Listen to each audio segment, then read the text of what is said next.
हमने last class में आप लोगों को पढ़ाया था ऑक्सीजन। ऑक्सीजन फैमिली बताया था आपको, और ऑक्सीजन फैमिली के पहले नाइट्रोजन फैमिली फिनिश हो चुकी है। तो फैमिलीज में आपने देखा हुआ है, जैसे बोरॉन फैमिली में आप लोग जानते हो हाईएस्ट कैटिनेशन किसकी होती है? बोरॉन फैमिली में, बोरॉन फैमिली में हाईएस्ट कैटिनेशन, कैटिनेशन का मतलब होता है प्रॉपर्टी ऑफ सेल्फ लिंकिंग, वो बोरॉन की होती है। कार्बन फैमिली में हाईएस्ट कैटिनेशन कार्बन की होती है। इवन इतनी ज्यादा कैटिनेशन होती है प्रॉपर्टी ऑफ सेल्फ लिंकिंग की पूरी केमिस्ट्री हम लोग को बनानी पड़ जाती है, जिसका नाम ऑर्गेनिक केमिस्ट्री होता है। Whole organic chemistry is based on catenation property of carbon only. Nitrogen family में हाईएस्ट कैटिनेशन किसकी होती है? फॉस्फोरस की। P4 आपने देखा हुआ है, ऐसे करके देखा ना, फॉस्फोरस की कैटिनेशन। वैसे ही ऑक्सीजन फैमिली में हाईएस्ट कैटिनेशन किसकी होती है? सल्फर की। सल्फर के कितने एटम्स आपस में जुड़ सकते हैं?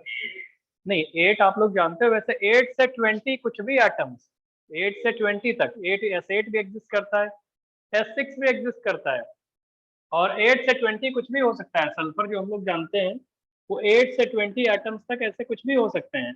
मतलब highest catenation in oxygen family is shown by sulphur. Similarly highest catenation अगर आपसे कोई बोलेगा, लिखना शुरू करो, इन कैल्कोजेंस, लिखिए जरा, इन कैल्कोजेंस, जो आपको पहले से भी पता है, in chalcogens highest catenation is shown by sulphur. और उसमें आप लोग S6 और S8 तो बड़े कॉमनली जानते हो। S8 आप लोग जानते हो कि ऑक्टा एटॉमिक होता है, S6 भी जानते हो आप लोग। वैसे ही सल्फर 8 से 20 एटम्स आपस में कंबाइन कर सकते हैं और वो बना सकते हैं ऐसे ही कोई भी poly atomic. Other property of self linking वाला कॉन्सेप्ट यहाँ पे लिखता है, सेल्फ लिंक करके 8 से 20 सल्फर आपस में ज्वाइन हो सकते हैं, ज्वाइन करके कुछ अपना बना सकते हैं। तो S8 हो गया, S6 हो गया, ऐसे 8 से 20 कुछ भी हो सकता है। अच्छा, अगर हम आपसे पूछें कि हैलोजन फैमिली में हाईएस्ट कैटिनेशन किसकी होती है, तो आपको पहले बता देते हैं हैलोजन फैमिली में highest catenation is shown bye iodine. करीब 15-20 आयोडीन के एटम आपस में जुड़ सकते हैं। तो हाईएस्ट कैटिनेशन इन हैलोजन फैमिली, अगर आप लोग देखोगे, कैटिनेशन, कैटिनेशन का मतलब होता है property of self linking among halogen. मतलब अगर आप लोग देखोगे तो सबसे ज्यादा हैलोजेंस में अगर आप कैटिनेशन की बात करते हो तो वो आयोडीन की होती है, लेकिन अगर आप इसमें कैल्कोजेंस में देखते हो तो वो सल्फर की होती है। तो लेकिन हम तो ऑक्सीजन फैमिली पढ़ा रहे हैं। ऑक्सीजन फैमिली में हमने लास्ट क्लास में आप लोगों को बताया था ऑक्सीजन के बारे में कि भाई उनकी पहले तुमने मेल्टिंग पॉइंट, बॉइलिंग पॉइंट, बड़े सिंपल से ट्रेंड होते हैं इनके। Melting point, boiling point, down the group increase होता है। एटॉमिक रेडाई भी in general down the group increase होता है। पोलोनियम में थोड़ा सा दिक्कत हो सकती है। इनकी रिएक्टिविटी टुवर्ड्स ऑक्सीजन भी आपको बताया था हमने।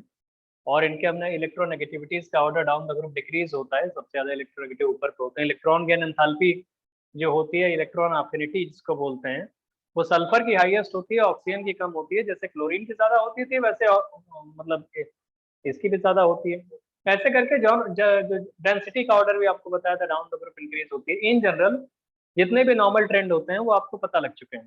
फिर ऑक्सीजन के बारे में हमने बताया था, डाई एटॉमिक ऑक्सीजन एक पैरामैग्नेटिक गैस होती है, डाई एटॉमिक होती है, बॉन्ड ऑर्डर 2 होता है, 2 अनपेयर्ड इलेक्ट्रॉन होते हैं। और फिर उसके बाद हमने आपको ये भी बताया था कि ऑक्सीजन प्रिपेयर कैसे किया जाता है। किसी नाइट्रेट को हीट कर दो, किसी भी दुनिया के नाइट्रेट की हीट कर दो, चाहे अल्कली मेटल नाइट्रेट हो, चाहे अल्कलाइन अर्थ मेटल नाइट्रेट हो, वो हीट करने पे आपका O2 गैस ही देगा। ठीक है, अल्कली मेटल नाइट्राइट जो होते थे उनको हीट करने पे, अल्कली मेटल नाइट्रेट हीट करने पे अल्कली मेटल नाइट्राइट और O2 देते थे। समझ में आ रहा है? तो O2 हो गया था। अब हम ऑक्सीजन का दूसरा कंपाउंड अभी पढ़ा देंगे ओजोन, और तीसरा पढ़ाएंगे H2O2, फिर आएंगे सल्फर पे। समझ रहे हो? तो लिखिए जरा, ओजोन। आज की क्लास हमारी जो चलने वाली है वो ओजोन पे। पहले ओजोन बताएंगे, फिर ओजोन की प्रॉपर्टीज, फिर ओजोन की केमिकल रिएक्शंस, फिर आपको बताएंगे हम H2O2, फिर ऑक्सीजन के कंपाउंड खत्म हो जाएंगे, फिर चलेंगे सल्फर के पास, फिर सल्फर के कंपाउंड देखेंगे, उनके ऑक्सी एसिड और ऐसे ही। अच्छा, ओजोन, इसको बोलते हैं O3। अच्छा, आपको लास्ट क्लास में ये भी तो बताया हुआ हमने कि भाई ऑक्सीजन जो होते हैं, ऑक्सीजन फैमिली के एलिमेंट्स, वो फ्लोरीन से कंबाइन करते हैं। फ्लोरीन से कंबाइन करते हैं तो उसमें आपने देखा था कि भाई वो hexa atomic, sorry, 6 sulphur fluorine से कंबाइन भी कर सकते हैं। SF6 जानते हो, SeF6 जानते हो, बाकी क्लोरीन ब्रोमीन से नहीं कंबाइन कर सकते वो। और उसमें आपको बताया भी था कि जो S2Cl2 होता है और Se2Cl2 होते हैं वो डायमराइज भी, डिसप्रोपोर्शनेट करते हैं। लास्ट क्लास में जस्ट आपको यहाँ पे वाइंड अप किया था। चलिए ओजोन के बारे में लिखिए ozone is a poisonous gas. Ozone is a poisonous gas. Poisonous, काफी ज्यादा पॉइजनस होती है ये वाली gas. Ozone is a poisonous gas. अगली चीज देखो दोस्त, पॉइजनस के साथ साथ क्या होता है, ये गैसियस स्टेट में और लिक्विड सॉल्यूशन में, लिक्विड स्टेट में और गैसियस स्टेट में ये ब्लू कलर की होती है। लिखो, ये ब्लू कलर्ड होती है both in liquid state and in gaseous state. Ozone जो होता है is of blue coloured both in liquid state and in gaseous state. Liquid state और गैसियस स्टेट दोनों में ही ब्लू कलर की होती है, दोनों में ही ब्लू कलर की होती है ये, लिक्विड स्टेट और गैसियस स्टेट दोनों में। ठीक है भैया। लेकिन क्या होता है, वॉयलेट कलर का सॉलिड होता है, अगर सॉलिडिफाई करते हैं तो वॉयलेट कलर का सॉलिड है। लिख लो, इन सॉलिड स्टेट ये वॉयलेट कलर की होती है। वॉयलेट, सॉलिड स्टेट में ये वॉयलेट कलर की होती है। लिक्विड और गैस में अगर बोलेंगे, जैसे लिक्विड स्टेट और गैस स्टेट में, तो इन दोनों स्टेट्स में ये ब्लू कलर की होती है, ब्लू और ये ब्लू। लेकिन जैसे ही आप सॉलिड स्टेट में जाओगे ओजोन को देखने, ये होती है वॉयलेट कलर की। दिख रहा है ऑनलाइन वालों तुम लोग को, स्क्रीन दिख रही है? Yes sir. ठीक है। अब ओजोन लेयर हमारे एटमॉस्फेयर के बाहर भी होती है। ओजोन लेयर अर्थ से अराउंड 15 से 20 किलोमीटर के बीच में मिल जाती है। तो ओजोन लेयर एक्चुअली में जो होता है अर्थ के ग्राउंड लेवल से 15 टू 20 किलोमीटर पे ओजोन की लेयर वहीं तो होती है। तो लिख सकते हो इसको कि ओजोन लेयर डिपोजिशन जो होता है अर्थ के हमारे, तो ग्राउंड लेवल से अर्थ के सरफेस से अराउंड 15 से 20 किलोमीटर ऊपर, 15 टू 20 किलोमीटर के उस पे ओजोन लेयर हम लोग को मिल जाती है। यहाँ पे ओजोन लेयर अभी डिप्लीट भी हो रही है। डिप्लीशन का रीजन होता है फ्रियॉन्स, क्लोरोफ्लोरो हाइड्रोकार्बन जो होते हैं, ओजोन लेयर डिप्लीशन में मेनली वो रोल प्ले करते हैं। लेकिन 15 से 20 किलोमीटर की हाइट पे ओजोन लेयर हम लोगों को मिल जाती है। समझ में आ रहा है भैया? फिर देखो दोस्त नेक्स्ट, ये कुछ ज्यादा एक्सट्रीमली पॉइजनस गैस होती है। इवन केसियन तुमने सुना होगा, केसियन, केसियन सुने हो, बहुत ज्यादा पॉइजनस होता है। पोटेशियम साइनाइड, इवन इसको बोलते हैं कि भाई लोग इसका टेस्ट तक नहीं बता पाते, इतना ज्यादा जैसे ही आप टंग पे रखते हो नर्वस सिस्टम ब्रेकडाउन करके खराब कर देता है, बोल भी नहीं पाता आदमी, ऐसा बताते हैं कि बहुत ज्यादा पॉइजनस होता है। हाँ, तुरंत ही डेथ हो जाती है। उससे भी ज्यादा पॉइजनस होता है ओजोन गैस। समझ रहे हो भैया? तो लिख लो, एक्सट्रीमली पॉइजनस है, इवन मोर पॉइजनस देन केसियन। केसियन के वो कैप्सूल्स होते हैं ना, लोग रखते हैं जो स्पाई होते हैं अदर कंट्रीज में, उनके ऑपरेट करके यहाँ टीथ में केसियन का कैप्सूल रख दिया जाता है। जब उनको पकड़े जाते हैं वो लोग तो केसियन के कैप्सूल अपना दबा लेते हैं, तो जिससे उनकी डेथ हो जाती है। और भी कोई पॉइजनस चीज होती है। तो ये हो गया हमारा ओजोन के बारे में। अब ozone can behave like a very powerful oxidising agent. तीन ऑक्सीजन है उसमें, दो ऑक्सीजन ऑक्सीजन की लिंकेज है। अब एक पेरोक्साइड लिंकेज होती है तो हम उसको बोलते हैं बहुत खतरनाक ऑक्सीडाइजिंग एजेंट है। ओजोन का स्ट्रक्चर क्या होता है, ऐसे होता है ना, तीन ऑक्सीजन है इनके, और इनके सबके बीच में बॉन्डिंग है। ये डबल बॉन्ड, बीच वाले ऑक्सीजन पे प्लस और यहाँ पे माइनस, ये काफी पावरफुल ऑक्सीडाइजिंग एजेंट। लिख लो, ozone can behave like a very powerful oxidising agent, very powerful oxidising agent.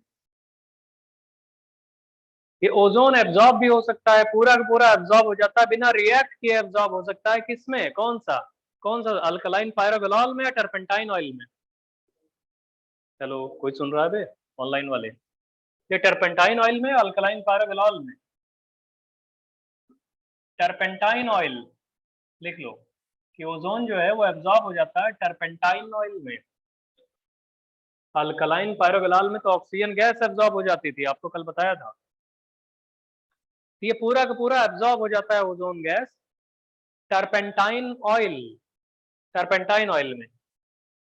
एक और चीज, ओजोन की रिएक्शन जब KO3 से कराते हैं, उसे KOH में डालते हैं, KOH कंसंट्रेटेड KOH में जब डाला जाता है ओजोन को, तो एक रेड कलर का KO3 कंपाउंड मिलता है, ऑरेंज सॉलिड, ऑरेंज कलर का बोलते हैं इसको। KO3 जो होता है ऑरेंज सॉलिड होता है।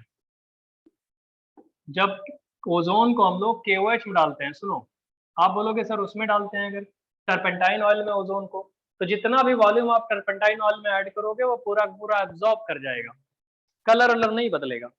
लेकिन अगर आपने कंसंट्रेटेड KOH ले लिया ओजोन और कंसंट्रेटेड KOH, इसको मिला दोगे तो KO3 एक ऑरेंज सॉलिड बन जाता है। KO3, ये ओजोन के बारे में कुछ चीजें थी जो आपको हमने नॉर्मल चीजें बताई। अब लिखिए ऑक्सीडेशन रिएक्शंस या oxidising behaviour of ozone. Oxidising behaviour of ozone, oxidising behaviour of ozone, oxidising behaviour of ozone. Online वाले दिखाई दे रहा है तुम लोग को? Yes sir. Yes sir. Yes sir, yes sir. Ozone का ऑक्सीडाइजिंग बिहेवियर ऐसे होता है, आप जानते हो ओजोन आएगा, नेसेंट ऑक्सीजन रिलीज करेगा और O2 गैस बनाएगा, और यही नेसेंट ऑक्सीजन जो ओजोन वाला है ये जाके दूसरों को ऑक्सीडाइज करेगा। अभी हमने आपको बोला था ओजोन एक बहुत पावरफुल ऑक्सीडाइजिंग एजेंट होता है, और नेसेंट ऑक्सीजन जो निकला है यही ऑक्सीडाइज करेगा, O2 गैस भी निकलेगी। इनका ऑक्सीडाइजिंग बिहेवियर कहाँ कहाँ पे होता है वो एक एक करके बताने जा रहे हैं। जैसे आपको N2 के प्रिपरेशन की 21 रिएक्शंस लिखवाई थी, इसके भी 20-25 रिएक्शंस होती हैं ऑक्सीडाइजिंग बिहेवियर की, जिसमें सब कुछ इंक्लूड हो जाता है। सब कुछ बोले तो जितनी भी कॉमन रिएक्शंस हैं किसी बुक में। अब एक बहुत ज्यादा एक्सेप्शनल कोई खोज करा है तो अलग चीज है, लेकिन हमने क्या है सारे रिएक्शंस को याद कर रखा है, तुमको भी याद हो जाएंगी, याद कर लोगे, बार बार पढ़ते रहोगे तो ऑक्सीडाइजिंग बिहेवियर देखिए, जैसे हम आपको बोल रहे हैं पहले लिखने दो हमको, देखते रहो फिर उसके बाद करना। अगर कोई बोले ओजोन की रिएक्शन हम सपोज करो हाइड्रोक्लोरिक एसिड से करा देते हैं, कोई बोले हम सर ओजोन की रिएक्शन ऐसे सिमिलर करते हुए बताएंगे हम HBr से करा देते हैं, कोई बोले सर हम ओजोन की रिएक्शन Ki से करा देते हैं, पोटेशियम आयोडाइड से, HI ही है एक तरह से वो, लेकिन Ki और H2O बोल देते हैं मान लो उसको। तो इन तीनों केसेस में ओजोन पावरफुल ऑक्सीडाइजिंग एजेंट की तरह रिएक्ट करेगा। रुक जाओ बेबी, लिखना नहीं। इन तीनों ही केसेस में ओजोन ऑक्सीडाइजिंग एजेंट की तरह बिहेव करेगा, और ऑक्सीडाइजिंग एजेंट की तरह बिहेव करके HCl को क्या कर देगा Cl2, इसको क्या कर देगा Br2, इसको कर देगा I2, और साथ में यहाँ पे O2 गैस भी निकलेगी सब में, क्योंकि भैया O2 गैस भी तो ओजोन अपना खुद तो बनाएगा। बाकी ठीक है, वाटर वाटर बैलेंस हो जाएगा, ठीक है ना। अबे वाटर बैलेंस कर लोगे, इधर वाटर हो जाएगा, ऐसे ही आप चाहोगे तो यहाँ पे वाटर हो सकता है, O2 गैस भी निकल रही है, यहाँ भी वाटर हो जाएगा, यहाँ पे थोड़ा सा KOH टाइप से कुछ हो सकता है, डाइल्यूट KOH, ऐसे ही डाइल्यूट मीडियम में ऐसे डाइल्यूट आएगा क्योंकि पानी भी तो है ढेर सारा।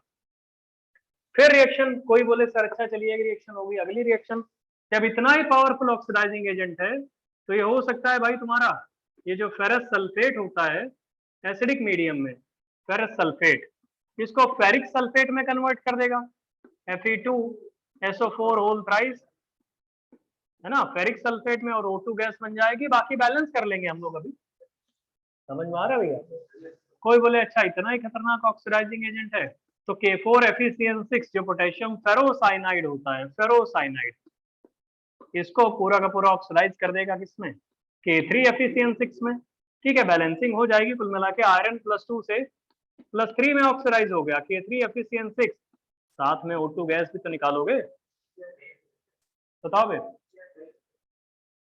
फिर उसके ये देखो 4 हो गई, 5 हो गई। कोई बोले अच्छा और रिएक्शन बताइए, तो ओजोन की रिएक्शन जैसे आप लोग ये जानते हो, K2MnO4 ले लो, K2MnO4, ये पोटेशियम मैंगनेट बोलते हैं इसको, पर मैंगनेट थोड़ी होता है, इसको ऑक्सीडाइज करोगे तो ये बना देगा KMnO4, पोटेशियम पर मैंगनेट, ये होता है ग्रीन कलर का सोल्यूशन, ग्रीन सोल्यूशन होता है ये, और जो ये KMnO4 होता है ये पर्पल सोल्यूशन होता है। तो ग्रीन सॉल्यूशन में पास करोगे आपको पर्पल सॉल्यूशन मिल जाएगा। अभी रुको तो बे, और साथ में क्या निकलेगा O2 बन जाएगी। कोई बोले अच्छा और बताओ हमको, तो हम बोलेंगे आपसे नेक्स्ट रिएक्शन की ओजोन जो होता है वो भैया आप अगर देखोगे तो SnCl2HCl बोलोगे, तो स्टीफेंस रिडक्शन नाम सुना था हमने, जानते हो कि नहीं जानते हो, तो स्टीफेंस रिडक्शन जिसको आपने ऑर्गेनिक केमिस्ट्री में, तो इसको कर देता है SnCl4 में और कन्वर्ट हो जाएगा O2 में। बाकी अब क्या है ना कि सारे बैलेंस करके थोड़ी लिख रहे हैं, इनऑर्गेनिक में बैलेंसिंग कर सकते हो आयन इलेक्ट्रॉन मेथड से, इनऑर्गेनिक में हम बैलेंस करके रेयरली लिखेंगे रिएक्शंस, ये जरूरी रेयरली लिखेंगे बैलेंस करके, जानते हो क्यों? क्योंकि अगर हर रिएक्शन हम बैलेंस करने लगे तो तुम स्टाइकियोमेट्रिक कोएफिशिएंट याद रखोगे या प्रोडक्ट याद रखोगे। इसलिए क्या होता है कि पहले तुमको प्रोडक्ट से फैमिलियर कराया जाता है और जब तुम प्रोडक्ट से फैमिलियर हो जाओगे तो बैलेंसिंग कौन सी बड़ी चीज है। आयन इलेक्ट्रॉन मेथड जानते ही हो, पूरी दुनिया में कभी नहीं फेल करता पूरे केमिस्ट्री में। आयन इलेक्ट्रॉन मेथड से सारी रिएक्शन बैलेंस हो जाएंगी। ये रिएक्शन हो गई तो बोलोगे अच्छा ये 3 तो एक तरीके की हो गई और ये 4 एक तरीके की हो गई। अभी और देखो, कोई बोले अच्छा और रिएक्शन बताइए, तो सुनो तो 8th 9th अगर हम यहाँ पे लिख दें, बाकी अभी चल के उधर लिखेंगे। तो कोई बोले अच्छा सर ओजोन की रिएक्शन सपोज करिए हम इससे करा देते हैं। देखो भाई यहाँ देखो, NaNO2 के साथ करा दो सोडियम नाइट्राइट, तो भैया इसको सोडियम नाइट्रेट में कन्वर्ट कर देगा, NaNO3 में नाइट्रोजन को ऑक्सीडाइज कर देगा ना, O2 गैस बना देगा। कोई बोले अच्छा ओजोन की रिएक्शन आप करवा दो ये Na2SO4 के साथ, Na2SO3 के साथ, तो Na2SO4 ऑक्सीडाइज कर देगा इसको और कन्वर्ट कर देगा O2 में। कोई बोले अच्छा ओजोन की रिएक्शन सपोज करो करवा दो आप Na3PO3 के साथ, PO3, तो इसको ऑक्सीडाइज कर देगा Na3PO4 में और प्लस O2। तो कुछ समझ में आ रहा है ये सारी की सारी रिएक्शंस अभी 10। इसको कॉपी करो फिर और लिखते हैं हम। ये ऑनलाइन वाले दिख रहा है भैया? Yes sir. Yes sir. जिस सीक्वेंस, हाँ बहुत बढ़िया दोस्त, जिस सीक्वेंस में लिख रहे हैं वैसे ही याद करना। या तुम्हारा जैसे मन करे याद करना, लेकिन याद जरूर करना इनको। ये 10 रिएक्शंस लिखे हुए हैं 10।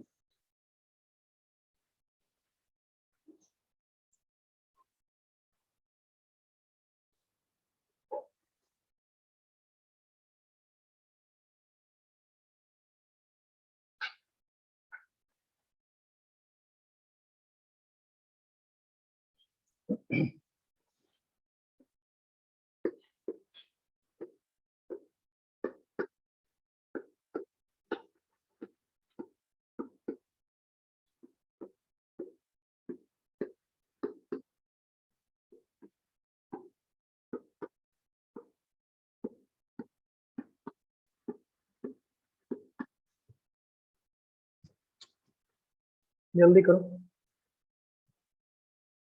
10 कॉपी कर लो भैया जल्दी से।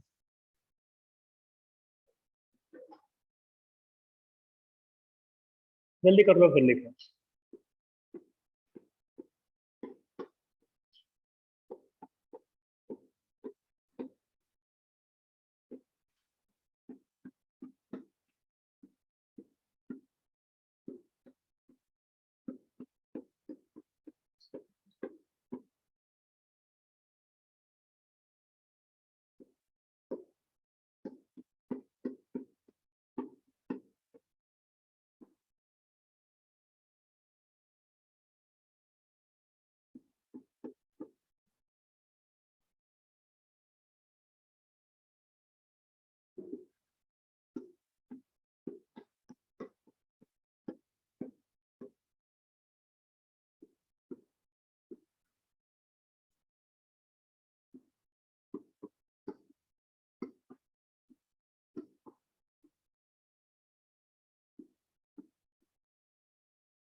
ये कॉपी कर लिया भैया 10 इधर वाली है, पक्का ना? अब 11 देखो भैया, यहाँ 11 से 11 देखोगे तो हमने क्या बोला है, ओजोन देखो सीक्वेंस में करना है। शुरुआत में HCl HBr HI टाइप से मान लो, फिर आयरन के कुछ कंपाउंड मान लो जो कंपाउंड कर रहे हैं, फिर ये नाइट्राइट सल्फाइड फॉस्फाइट, तो नाइट्राइट सल्फाइड फॉस्फाइड को कहाँ पे कन्वर्ट कर देगा, नाइट्रेट सल्फेट फॉस्फेट में। वैसे ही अब करने जा रहे हैं हम नॉन मेटल्स के केस में। जितने भी नॉन मेटल्स होते हैं देखो ना भाई, I2 हो गया, सल्फर हो गया, P4 हो गया, आर्सेनिक हो गया, Br2 हो गया, ये सब नॉन मेटल का है।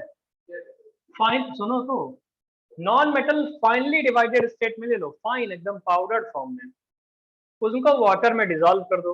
वाटर में डिसॉल्व करने के बाद ओजोन गैस पास करा दो, तो इन नॉन मेटल्स को ऑक्सीडाइज करके उनके करस्पॉन्डिंग एक एसिड बना देता है।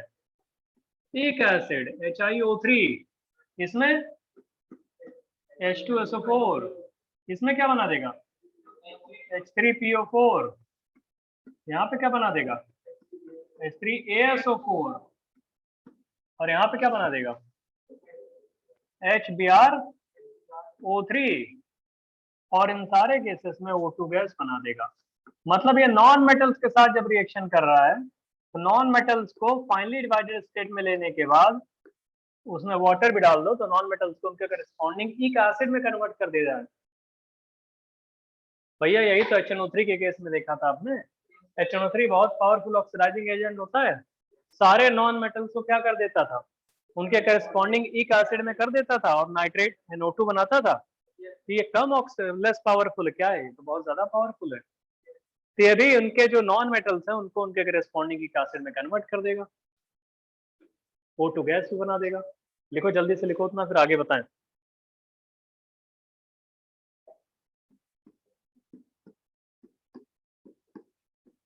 जरूरी है, इंपॉर्टेंट है, ये सब याद करना।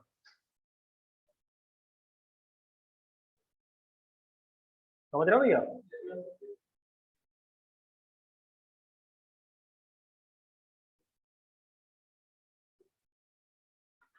क्या दो? हाँ हाँ, लेड में लगता है। टिन की दोनों वैलेंसीज इक्वली स्टेबल होती हैं।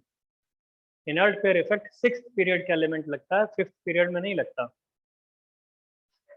चलो भैया समझ में आ रहा है ये? जल्दी कर लो, 15 रिएक्शन हो गई। ऑनलाइन वाले बताओ बे, हो गई 15?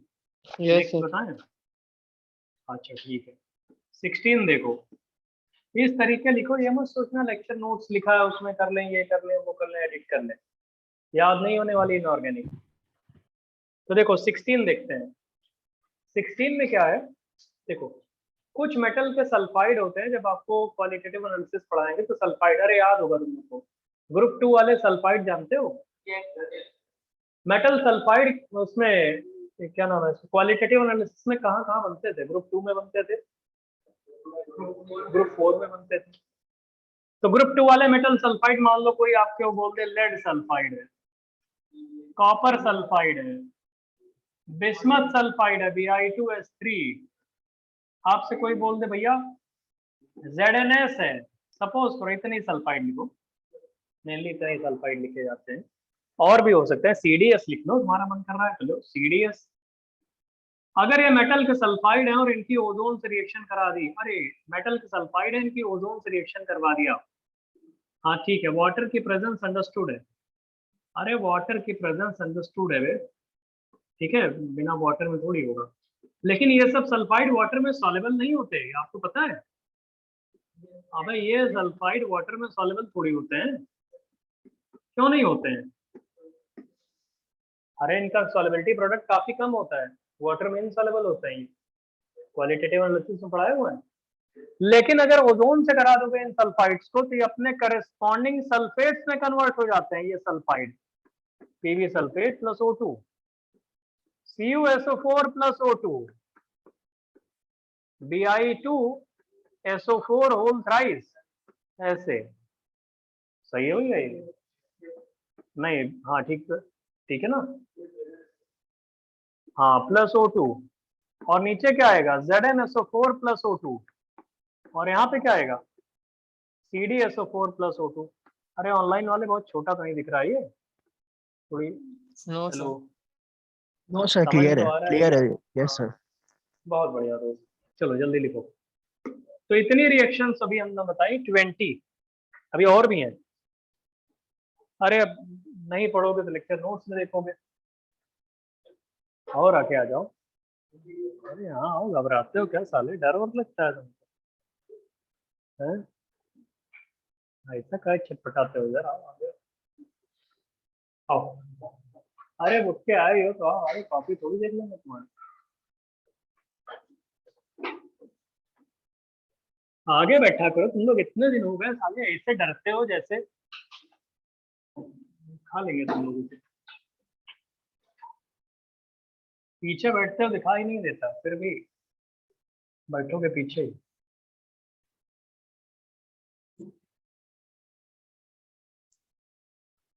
हो गई 20? जल्दी कॉपी करो।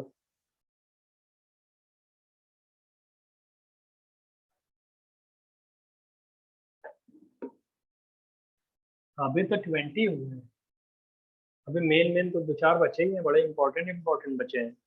कि हर जगह O2 निकल रहा है, एक जगह O2 नहीं निकलता, अभी बता रहे हैं, जल्दी कर लो। कुछ थोड़े से अलग अलग टाइप के रिएक्शन बताने जा रहे हैं। दो मेटल होते हैं, उनके साथ एक्चुअली बड़े अलग से मेटल होते हैं, 21 एंड 22। वैसे ये दोनों हमने आपको लास्ट क्लास में बताए भी थे कि सिल्वर के साथ जब कराते हैं ओजोन की रिएक्शन, सिल्वर मेटल जो चांदी होती है पहनते हैं लोग ज्वेलरी, ओजोन की रिएक्शन सिल्वर से कराओगे अगर तो बन जाता है Ag2O, सिल्वर ऑक्सीडाइज हो जाता है। और ये सिल्वर का ऑक्साइड एक्चुअली में थोड़ा अनस्टेबल होता है, थोड़ा अनस्टेबल होता है, मतलब दो ही ऑक्साइड मेटल के जो होते हैं अनस्टेबल होते हैं, एक सिल्वर ऑक्साइड होता है और एक Hg से कराते हैं तो Ag2O बोलते हैं उसको, ऐसे ही Ag2O, ठीक है। Hg2O मर्क्यूरिक सब ऑक्साइड, इनको हीट करने पे ही अनस्टेबल होते हैं, टूट जाते हैं, और इसे बोलते हैं हम लोग O2। अब इस 22nd वाली रिएक्शन को हम लोग बोलते हैं telling of mercury, telling, TAILING, telling, TAILING, telling of mercury, telling of mercury, telling of mercury क्या होता है? कोई बता सकता है क्या होता है? ऑनलाइन ऑफलाइन कोई बता सकते हो क्या होता है टेलिंग ऑफ मर्क्यूरी? ओ है साले, आधा अधूरा नहीं, बताओ क्या बता रहे हो, कुछ बता रहे हो क्या? बहुत बढ़िया दोस्त, जानकार लड़का है ये। Mercury loses it's meniscus. अच्छा, मर्क्यूरी का मेनिस्कस कैसे होता है? ऐसे होता है नीचे की तरफ, ऐसे होता है। तो मर्क्यूरी में ऐसे होता है, तो फिर क्या होता है उसमें, जब ओजोन गैस पास की जाती है तो ओजोन जो होता है वो Hg2O बनाने लगता है। तो Hg2O जो होता है वो उसी मर्क्यूरी में डिजोल्व हो जाता है, डिजोल्व होके वो जो ग्लास की वॉल्स है उनसे चिपक जाता है, चिपक जाएगा तो मर्क्यूरी का डायरेक्ट कांटेक्ट ग्लास से हो नहीं पाता, तो ये फ्लैट हो जाता है मेनिस्कस। समझ रहे हो? इसी को बोलते हैं टेलिंग ऑफ मर्क्यूरी, कि मर्क्यूरी लूजेस इट्स मेनिस्कस। लिख लो जरा, मर्क्यूरी, टेलिंग ऑफ मर्क्यूरी में जल्दी से पहुंचो, MENIS, meniscus. Telling of mercury में लिखो कि mercury loses it's meniscus when ozone gas is dissolved in it. Mercury loses its meniscus when ozone gas is dissolved in it. Mercury loses its meniscus when ozone gas is dissolved in it due to formation of mercuric suboxide. Due to formation of mercuric suboxide. Due to formation of mercury suboxide. Due to formation of mercuric suboxide. ठीक है भैया? सब oxide के आगे bracket में लिखो Hg2O, तो वही तो बनता है। और उसमें आप वो लिख लो कि Hg2O जो होता है मर्क्यूरी में डिजोल्व होकर ग्लास की वॉल से कांटेक्ट में आ जाता है। Hg2O मर्क्यूरी में डिजोल्व हो जाता है। Hg2O ऐसे लिख लेना कि मर्क्यूरी में डिजोल्व हो जाता है और ग्लास के कांटेक्ट में आ जाएगा। तो डायरेक्ट जो मर्क्यूरी का कांटेक्ट होता था ग्लास का, जिसकी वजह से वो कॉनकेव मेनिस्कस बनता था ना, वो कॉनकेव बोलते हैं कॉन्वेक्स बोलते हैं उसको, कॉनकेव मेनिस्कस जो बनता था उसका फ्लैट मेनिस्कस हो जाएगा। अरे मर्क्यूरी डिसॉल्व हो जाएगा, और सॉरी Hg2O डिसॉल्व हो जाएगा मर्क्यूरी में, तो जो उसका कॉनकेव मेनिस्कस बनता था वो Hg के कॉन्टैक्ट की वजह से बनता था, ग्लास और Hg के कॉन्टैक्ट की वजह से। अब ग्लास और Hg का कॉन्टैक्ट नहीं होगा, समझ रहे हो भैया? इसलिए वो मर्क्यूरी लूजेस इट्स मेनिस्कस, इसको बोलते हैं टेलिंग ऑफ मर्क्यूरी। मिल सकता है तुमको कहीं एग्जाम में, याद रखना, एक आध बार एडवांस में पूछा गया है पहले, काफी पहले। अच्छा, ये दोनों ऑक्साइड ऐसे भी होते थे जो अनस्टेबल होते थे। नेक्स्ट वाली रिएक्शन देखो, ऑनलाइन वाले समझ में आ गया भाई? Yes sir. बहुत बढ़िया दोस्त, आओ देखो, ये समझ गया। नेक्स्ट वाली रिएक्शन देखो, 23, 24 हमने अभी आपको बताया था। अच्छा एक चीज अभी बताया था ना, ओजोन को जब KOH में डालते हैं तो ऑरेंज सॉलिड बनता है, बता चुके हैं ना। एक आध दो रिएक्शन होती हैं इसकी, बड़ी अजीब सी होती है। जैसे उसमें क्या है, वो गैस नहीं निकलती। ओजोन की रिएक्शन जब कराते हैं हम लोग SO2 से SO2, तो पूरा का पूरा एब्जॉर्ब कर लेता है, बना देता है SO3। ओजोन गैस निकलती नहीं, निकलती नहीं भाई ओजोन गैस, लिख लो, ओजोन गैस निकलती नहीं इसमें। यही इकलौती रिएक्शन है जिसमें ओजोन गैस नहीं निकलती। ओजोन की रिएक्शन H2S से करा देते हैं, तब बन जाता है sulphur plus O2 gas plus H2O। लेकिन 23rd वाली रिएक्शन को एम्फसाइज करके, इंपॉर्टेंट करके लिखना कि ओजोन जब उससे रिएक्शन करता है तो वहां पे वो नहीं निकलता, O2 गैस नहीं निकलती, पूरा का पूरा एब्जॉर्ब कर लेता है उसको। कैसे बैलेंस करोगे साले उसको, ऐसे 3O3 प्लस 3SO2 से 3SO3 बना लोगे। इकलौती रिएक्शन है, सिंगल सोल, अलग अलग रिएक्शन है, इंपॉर्टेंट रिएक्शन है कि ओजोन जब SO2 से रिएक्शन करता है तो पूरा SO3 बनाता है, वहां पे वो गैस नहीं निकलती जो आपको पता है। बस दो तीन रिएक्शन और है, उनको देख लो। 24th वाली क्या है, H2S गैस जो होती है H2S, उससे रिएक्शन कराओगे ओजोन की तो सल्फर बनेगा और O2 बनेगा। ऑब्वियसली जो नॉर्मल होता है वही नॉर्मल वाला होगा, कुछ है नहीं उसमें। आप दो तीन और देख लो, पेरोक्साइड वाली 25 26 देख लो। इसमें क्या है, ओजोन की रिएक्शन जब पेरोक्साइड से कराते हैं, रुक जाओ भाई, कोई बोले सर H2O2 पेरोक्साइड होता है और बेरियम ऑक्साइड भी तो पेरोक्साइड होता है, इनसे कराओगे तो H2O2 से कराओगे तो भाई पेरोक्साइड में ऑक्सीजन की ऑक्सीडेशन नंबर क्या होती है, -1। तो -1 होती है तो उसको ऑक्सीडाइज कर देगा, क्या बना देगा, O2। और साले क्या चाहते हो, -1 से ऑक्सीडाइज करके क्या बना देगा, O2। खुद भी साला O2 में कन्वर्ट हो जाएगा, नहीं समझ रहे हो। O3 H2O2 को ऑक्सीडाइज करेगा O2 में, खुद रिड्यूस होकर भी O2 में चला जाएगा, साथ में वाटर बना देगा। वैसे बेरियम परऑक्साइड को क्या करेगा, वो इसको O2 में ऑक्सीडाइज कर देगा और तो बेरियम ऑक्साइड बना देगा खुद। तो मतलब hydrogen peroxide although oxidising agent होते हैं, लेकिन जो ओजोन है वो कुछ ज्यादा ही पावरफुल ऑक्सीडाइजिंग एजेंट होता है। Ozone much powerful oxidising agent है, इसलिए जो बचे हुए छोटे मोटे परऑक्साइड है ना, उनको भी ऑक्सीडाइज कर देता है। और एक रिएक्शन लास्ट वाली देख लो, जिसमें क्या होता है कि ओजोन की रिएक्शन कराते हैं ड्राई आयोडीन के साथ। ड्राई आयोडीन, मॉइस्ट आयोडीन नहीं है, ऊपर मॉइस्ट आयोडीन हुआ करती थी, ड्राई आयोडीन के साथ कराते हैं, ड्राई ड्राई ड्राई सूखी हुई आयोडीन, तो बन जाता है I4O9 सॉलिड। बस इतनी रिएक्शन है ओजोन की, बस नहीं याद करना है, हमने सीक्वेंस फॉर्म में बताने की कोशिश की हुई है। I4O9 का स्ट्रक्चर भी देख लो, ऐसे होता है IO, I double bond O double bond O। वैसे I डबल, अरे OI, ऑनलाइन वाले दिख रहा है क्लियर,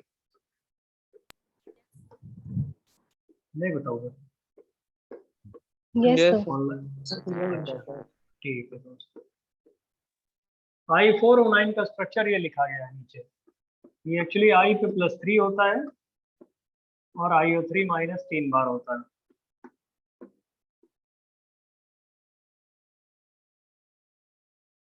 लेकिन 27th वाली रिएक्शन और 11th वाली रिएक्शन जरा देखिए आप लोग ध्यान से, 27th और 11th।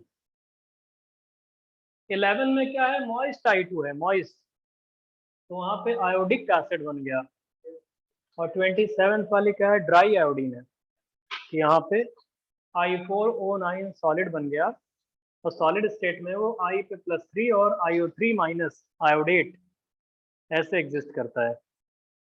तो ओजोन की रिएक्शन समझ में आ गई आप लोगों को, याद रखना है भैया। ये मत सोचो कि आप कैसे, जैसे मतलब बार बार पढ़ते पढ़ते याद हो जाता है, अगर चाहोगे तो सीक्वेंस में भी तो बताया है कि सल्फेट वाले एक साथ बता दिए, सल्फाइड वाले ये एक ही जैसे दिख रहे हैं, नॉन मेटल्स वाले एक साथ बता दिए, एक ही जैसे दिख रहे हैं। तो इसमें 27 में तो कुल मिला के 10-12 रिएक्शन है जो याद करनी है, बाकी तो उसी को रेप्लिकेट किया हुआ है हमने बार बार। तो ओजोन की रिएक्शन आपको समझ में आ गई दोस्त? बहुत बढ़िया दोस्त। अब देखिए नेक्स्ट वाला, ओजोन हो गया। ओजोन के बारे में जो बताना था बता दिया, जहरीला होता है, ये है वो है, पॉइजनस होता है। नेक्स्ट लिखो, hydrogen peroxide, hydrogen peroxide H2O2। भाई ऑक्सीजन हम पढ़ा रहे हैं,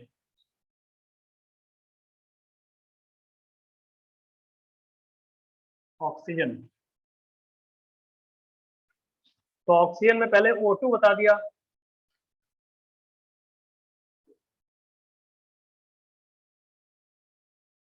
फिर ओजोन बता दिया, और आखिरी कंपाउंड है ऑक्सीजन का H2O2। ये होता है ना H2O2। इसको हीट करो क्या होता है, H2O प्लस। अब कैटालिसिस अगर आपने पढ़ा है सरफेस केमिस्ट्री में, तो MnO2 कैटालिस्ट डालने पे इसका जो MnO2 पाउडर्ड फॉर्म में, इसका डिकम्पोजिशन का रेट बढ़ता है, पहले लिख लो ऐसे।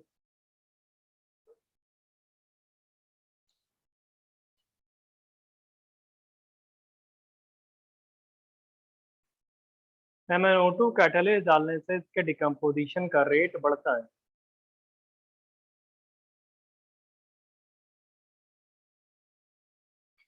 समझे भैया? अब लिखिए H2O2 can behave like,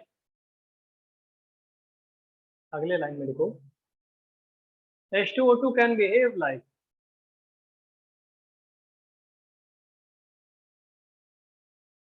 H2O2 can behave like, इसमें A B C 3 पार्ट लिखना, A पार्ट लिखो।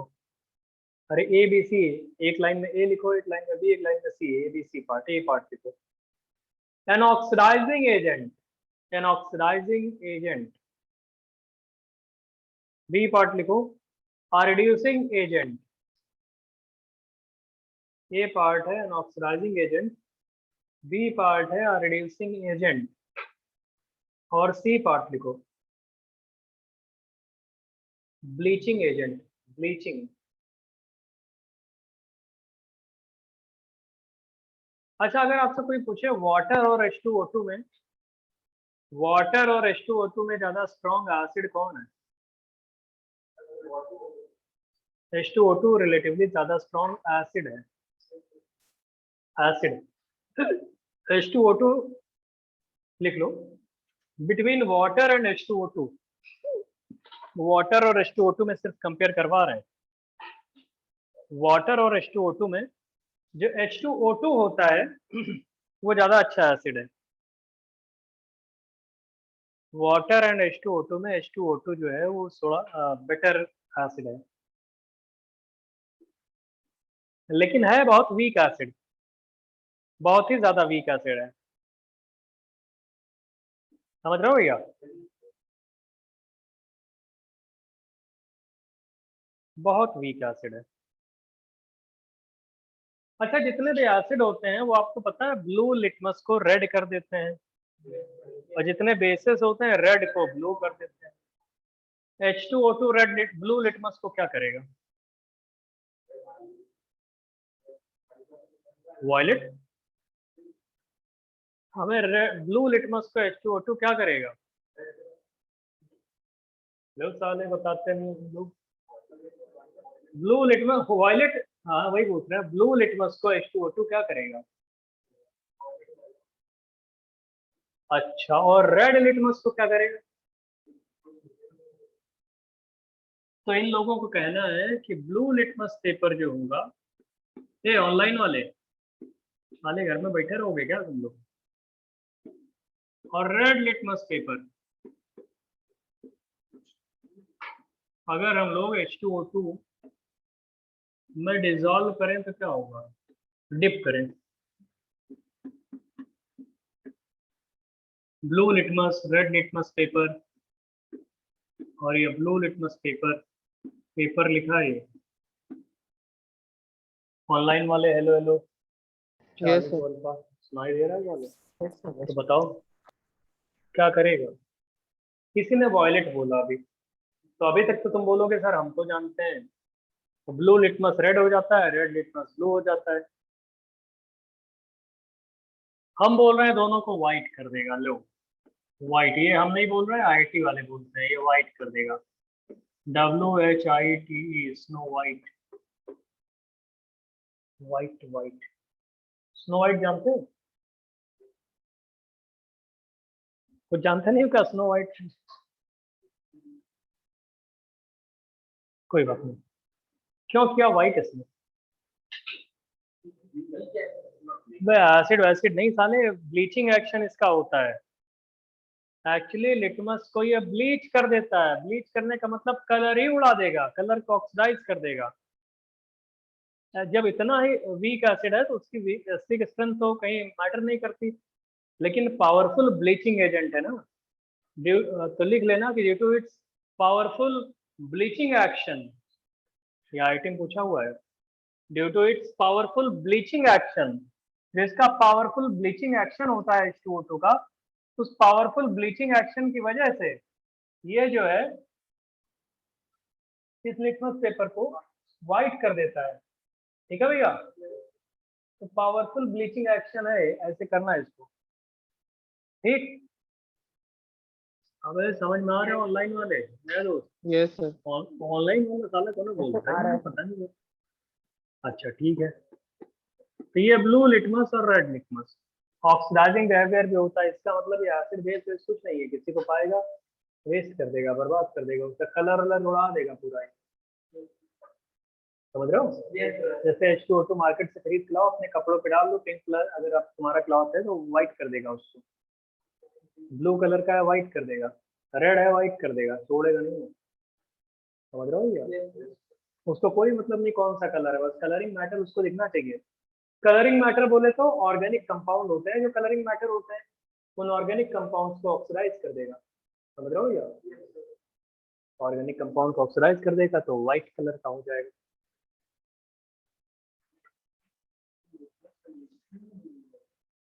लिटमस पेपर ले लो, सॉल्यूशन ले लो, बात सही है। चलिए नेक्स्ट देखिए, method of preparation of H2O2। Method of preparation of H2O2। Method of preparation of H2O2। अच्छा एक बात बताओ, इसकी वॉल्यूम स्ट्रेंथ वाला जानते हो? नॉर्मलिटी कैसे निकाली जाती है, मोलारिटी कैसे निकाली जाती है H2O2 की वॉल्यूम स्ट्रेंथ गिवन हो तो? क्योंकि वो भी पढ़ाना होता है, लेकिन हम ये मान रहे हैं कि आप लोग जानते हो उसको। और ये नॉर्मलिटी मोलारिटी के बाद आपको ये भी पता होना चाहिए टाइट्रेशन में कैसे यूज करते हैं उसको, थोड़ा थोड़ा हल्का फुल्का आइडिया। ठीक है भैया? और ये भी आपको पता होना चाहिए कैलकुलेशंस कैसे करते हैं H2O2 वाले, थोड़ा थोड़ा आइडिया है आपको? Volume strength upon 11.2 is equal to molarity, volume strength upon 5.6 is equal to normality, यही तो होता है। और इसका आपको ये भी पता होगा एन फैक्टर क्या होता है H2O2 का, इक्विवेलेंट मास क्या होता है, m/2 होता है। कहीं साइड में कहीं कॉर्नर में जाके लिखो नॉर्मलिटी, कहीं साइड में अपनी जगह बना के, नॉर्मलिटी इज इक्वल टू, अगर आपको लिखना है ये वॉल्यूम स्ट्रेंथ गिवन है तो नॉर्मलिटी, पता नहीं वाले जानते हो नहीं तुम लोग, normality n is equal to volume strength of H2O2, अगर आपको गिवन है volume strength of H2O2 divided by 5.6। और वैसे ही मोलारिटी अगर आप लिखते हो, molarity capital M is equal to volume strength, और ऑब्वियसली आप यहाँ से यहीं से समझ सकते हो कि वो 2 टाइम्स आएगा ना, तो इक्विवेलेंट मास क्या होगा H2O2 का, equivalent mass is equal to molecular mass by 2, ये तो आएगा। तो एन फैक्टर क्या आएगा इसका, 2 आएगा। जानते हो कि डिराइव करना है? चलो लिख लो इसको, जल्दी से लिखो। ऐसे डेटा है, फिर आपको बताते हैं प्रिपरेशन ऑफ H2O2। जल्दी से लिखो इसको। ठीक है भैया। फिर नेक्स्ट लिखिए, method of preparation of H2O2। Method of preparation of H2O2।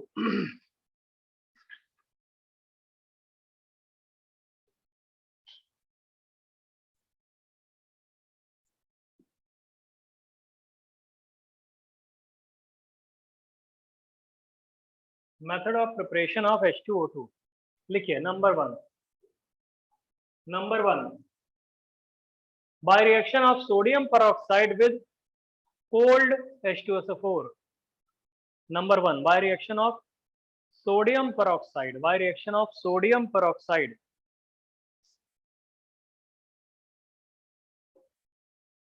by reaction of sodium peroxide with cold H2SO4,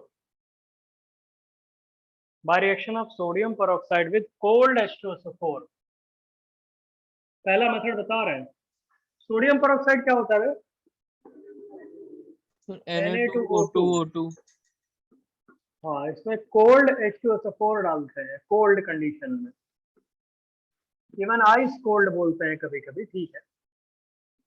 तो बन जाता है NaH2O2 प्लस Na2SO4, सुनो तो, डॉट XH2O, कोल्ड कंडीशन में है ना, तो वाटर ऑफ क्रिस्टलाइजेशन Na2SO4 को सराउंड कर लेंगे। कुल मिला के हमें H2O2 मिल गया।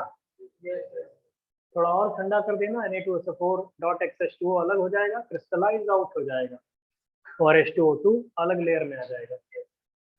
तो इसको लिख सकते हो कि Na2SO4 dot XH2O will crystallise out, crystals बन के अलग, थोड़ा हैवी होके नीचे बैठ जाएगा और H2O2 फ्लोट करेगा उसके ऊपर। Na2SO4 डॉट XH2O जो है वो क्रिस्टलाइज आउट हो जाएगा, ठीक है ना भैया, और H2O2 हमको मिल जाएगा। ठीक, पहला मेथड हो गया। दूसरा वाला लिखो, by Merck's process, MERCK, Merck's, MERCKS, Merck's process, MERCK, Merck, by Merck's process, Merck's, MERCK, by Merck's process. लिखो, barium peroxide is treated with ice cold H2SO4। बेरियम peroxide is treated with ice cold H2SO4।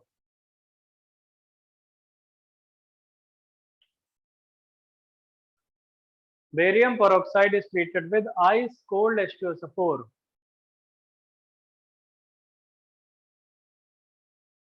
to form H2O2,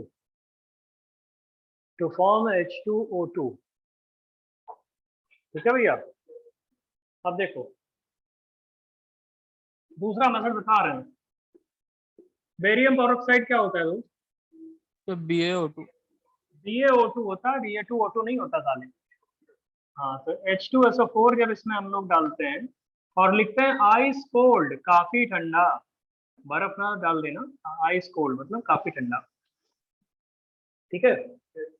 तो ऐसा करने के बाद क्या होता है, हमें H2O2 मिलता है और बहुत बेहतरीन मिल जाता है बेरियम सल्फेट का PPT, और ये PPT नीचे बैठ जाता है अपने आप।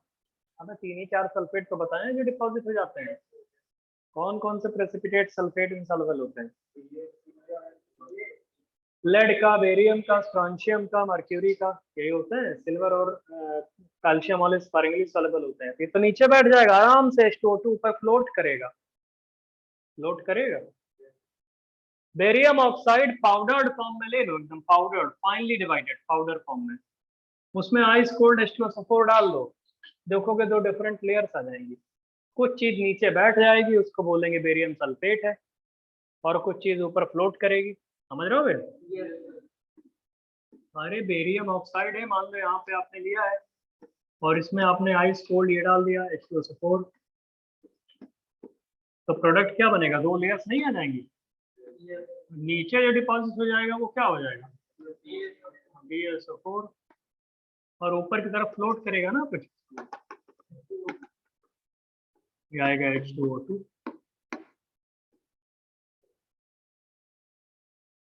भाई BaO2 था, फाइनली डिवाइडेड स्टेट में या जो भी है, H2SO4 डालोगे, मिल जाएगा तुमको। 2 मेथड हो गए बनाने के। तीसरा मेथड देख लो।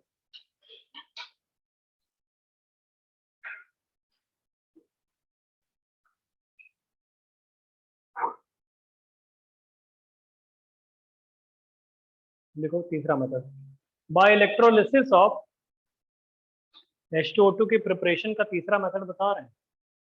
Bye electrolysis of 50% H2SO4 with inert electrode graphite. By electrolysis of 50% H2SO4 with inert electrodes graphite.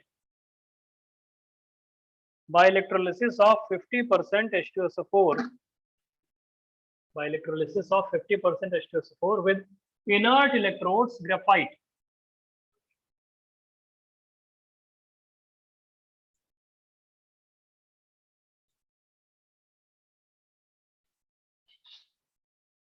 By electrolysis of 50% H2SO4 with inert electrodes graphite. देखो in this reaction देखो at cathode reduction of H plus into H2 gas takes place. At cathode reduction of H plus takes place to form H2. At cathode reduction of H plus takes place to form H2. At cathode reduction of H plus takes place to form H2. समझ रहे हो भैया? Next लिखो। ओ ठीक है, देखो क्या हो रहा है इसमें कि हम लोग सबसे पहले आपको तो ये बता दें 50% H2SO4 जो होता है वो एक तरह से कंसंट्रेटेड H2SO4 ही माना जाता है। नहीं समझ रहा भैया?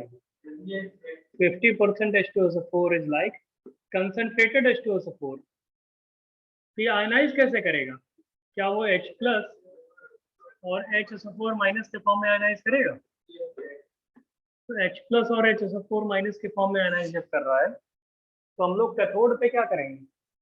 रिडक्शन होता है हमेशा कैथोड पे। तो कैथोड पे जो रिडक्शन है उस पे इक्वेशंस क्या लिखोगे? 2H प्लस 2 इलेक्ट्रॉन से क्या बन जाएगा? H2। ठीक, गैसियस। एनोड पे क्या होगा? हमेशा ऑक्सीडेशन होता है, हमेशा ही होता है। इलेक्ट्रोलिसिस कर रहे हो ना, तो एनोड पे ऑक्सीडेशन होगा तो क्या बनेगा? HSO4 minus. ये किसमें कन्वर्ट हो जाएगा? हम बता देते हैं। टू मॉलिक्यूल 2 आयंस ले लो तो ये हो जाता है H2S2O8 प्लस 2 इलेक्ट्रॉन, इसमें कन्वर्ट हो जाता है। दोनों को ऐड कर दो, ऐड करोगे तो 2 इलेक्ट्रॉन कैंसिल हो जाएंगे दोनों तरफ। तो हम क्या इसको ऐसे लिख सकते हैं? 2H2SO4 एक्चुअली में इलेक्ट्रोलिसिस के बाद वो कन्वर्ट हो जाएगा H2S2O8 प्लस H2 गैस में। बताओ, पहले तुमने 2H2SO4 लिक्विड स्टेट में लिया था, नहीं समझ रहे हो? अब बीकर है, बीकर में तुमने 50% H2SO4 ले लिया, तो 50% H2SO4 लेने पे जो यही हो रहा है यही होगा। ये इलेक्ट्रोड्स थे, इन इलेक्ट्रोड्स को आपने एक्सटर्नल बैटरी से जोड़ दिया, ठीक है। शुरुआत में आपने क्या लिया था? 50% H2SO4 लिए हुए हो। पूरा का पूरा 50% H2SO4 थोड़े टाइम बाद खत्म हो जाएगा, क्या रह जाएगा सोल्यूशन में? H2 गैस रहेगी थोड़ी साले, वो तो स्किप कर जाएगी। तो पूरा का पूरा जो 50% H2SO4 है, थोड़े टाइम के बाद क्या बचेगा? ए लिखो साले, तुम क्या कहीं ध्यान उनमें चले गए क्या? मॉलिक्यूल को फील कर रहे हो क्या? मजा आ रहा है तुमको? अरे भाई मजा, ऐसे क्या चाहते हो भाई? ऐसी कौन सी फीलिंग दे रहा है मॉलिक्यूल तुमको? आँख बंद करके एकदम खुश। तो थोड़ी देर बाद ये सारा का सारा H2SO4 कहाँ चला जाएगा? H2S2O8 में चला जाएगा। क्या नाम होता है इस H2SO8 का? तो मार्शल एसिड। पोलियम नहीं होता साले, तो इसका नाम होता है पर डाई सल्फ्यूरिक एसिड। पर डाई सल्फ्यूरिक एसिड, या इसी का एक कॉमन नेम होता है मार्शल्स एसिड। मार्शल्स,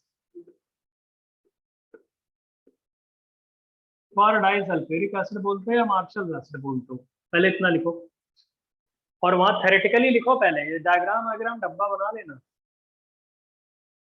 जो डायग्राम है उसको बना लो, और डायग्राम बनाने के बाद उसमें आगे लिखिए कि सारा का सारा जो 50% H2SO4 है वो एक्चुअली में थोड़ी देर बाद कन्वर्ट हो जाएगा किसमें भैया? H2S2O8 में। समझ रहे हो दोस्त? सारा का सारा कन्वर्ट हो जाएगा H2SO8 में।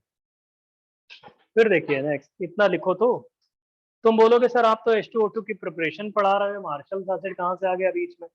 यही तो सोच रहे होगे, नहीं सोचे हो साले, सोच लो कि हम पढ़ा रहे हैं H2O2 की प्रिपरेशन और हम बता रहे हैं मार्शल एसिड।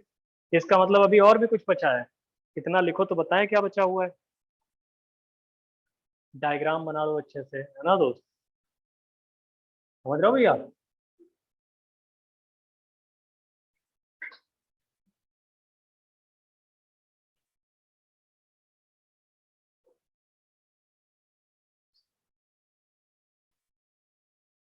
बताओ दोस्त।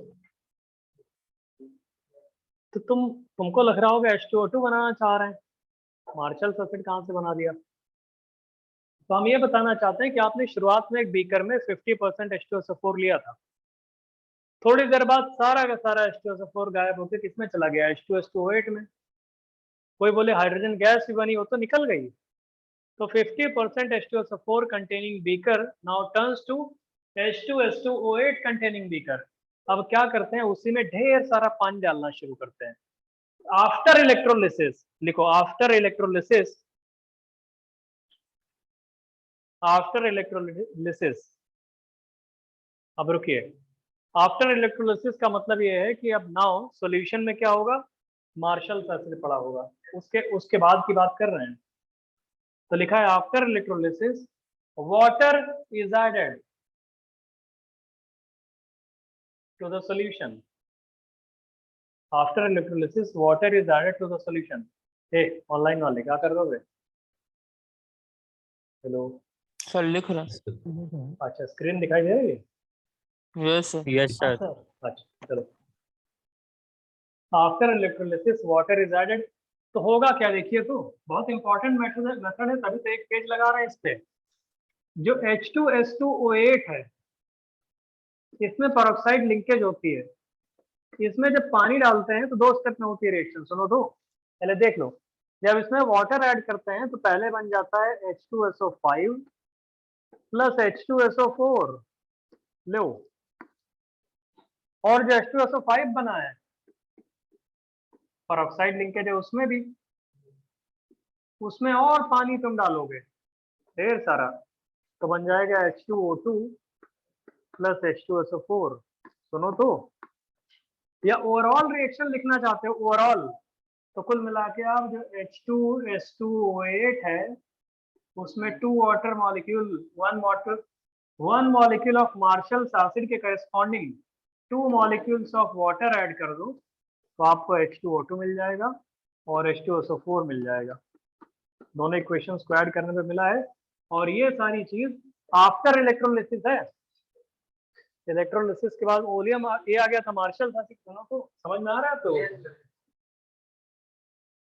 जल्दी लिखो।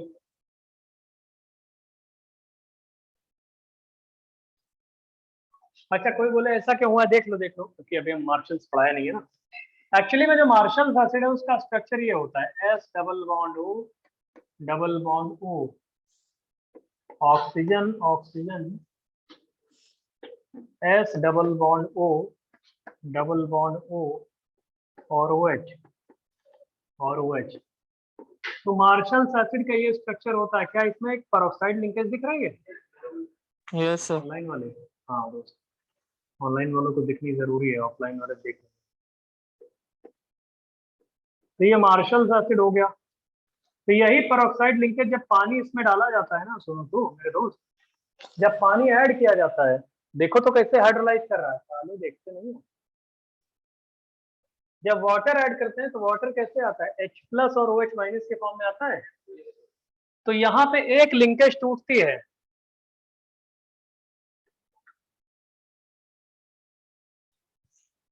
ये वाली, ये लोग तो दिखा रहे हैं,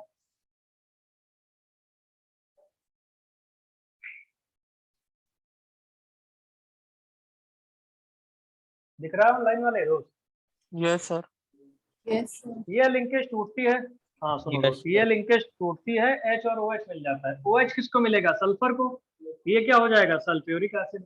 H किसको मिलेगा इधर, ये क्या हो जाएगा, H2SO5, ठीक है। H2SO5 फिर हाइड्रोलाइज करेगा तो यहाँ टूटेगी सल्फ्यूरिक एसिड और H2O2। जैसे यहाँ की पेरोक्साइड टूटी है वैसे फिर से पेरोक्साइड टूट जाएगी। ये मैकेनिज्म अभी बाद में लिखना, पहले ये लिख लो, ये जो लिखा नहीं है H2O2 बन गया, उसके बाद ये मैकेनिज्म लिखना कि कैसे टूट रहा है। मैकेनिज्म भी तुम्हारी कॉपी में होनी चाहिए।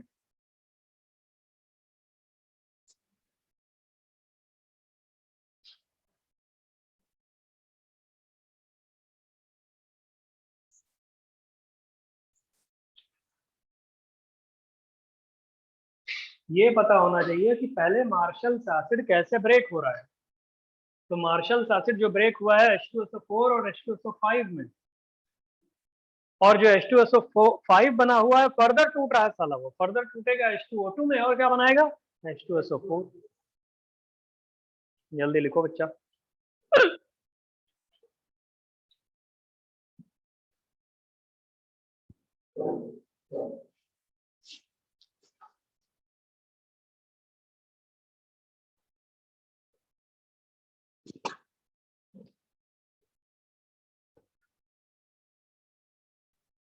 समझे दोस्त।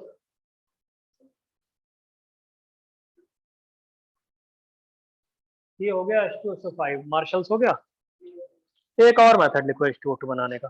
अच्छा वो ये बना लिया हाइड्रोलिसिस वाला, तो साले लिखा भी जाता है, पहले वो ऐसे टूटा फिर H2SO5 बनेगा फिर वो टूटेगा, है ना भैया, ऐसे लिख लो टूटेगा, और ये सब ऐसे कि जो H2SO5 बना है उसमें भी पेरोक्साइड लिंकेज ब्रेक होगी H+ और OH- देके।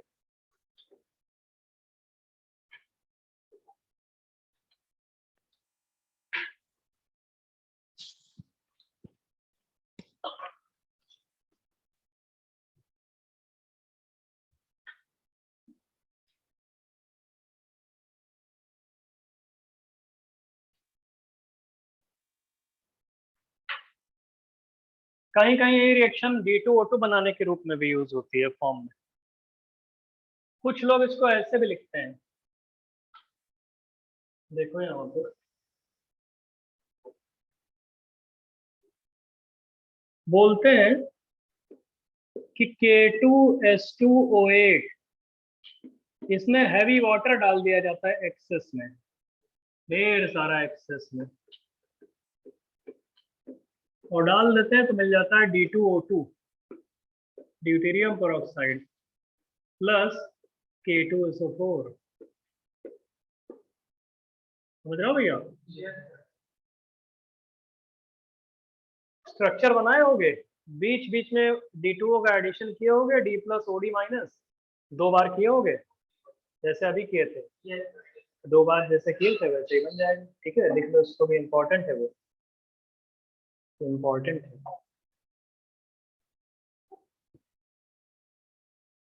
ठीक है,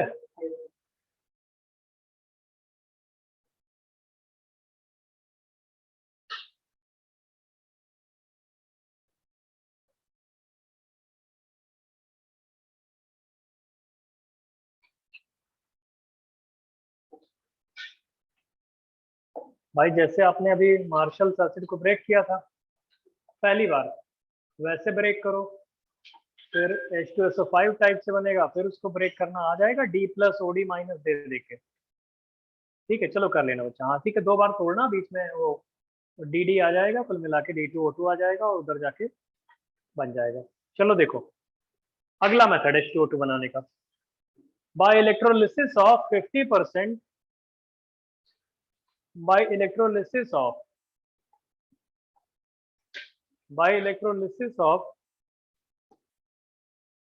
फोर्थ मेथड है ये, by electrolysis of 50%, by electrolysis of 50% ये ammonium bisulphide, ammonium bisulphate as NH4 HSO4 by electrolysis of 50% NH4 HSO4। ठीक है भैया, using inert electrode graphite, using inert electrode graphite,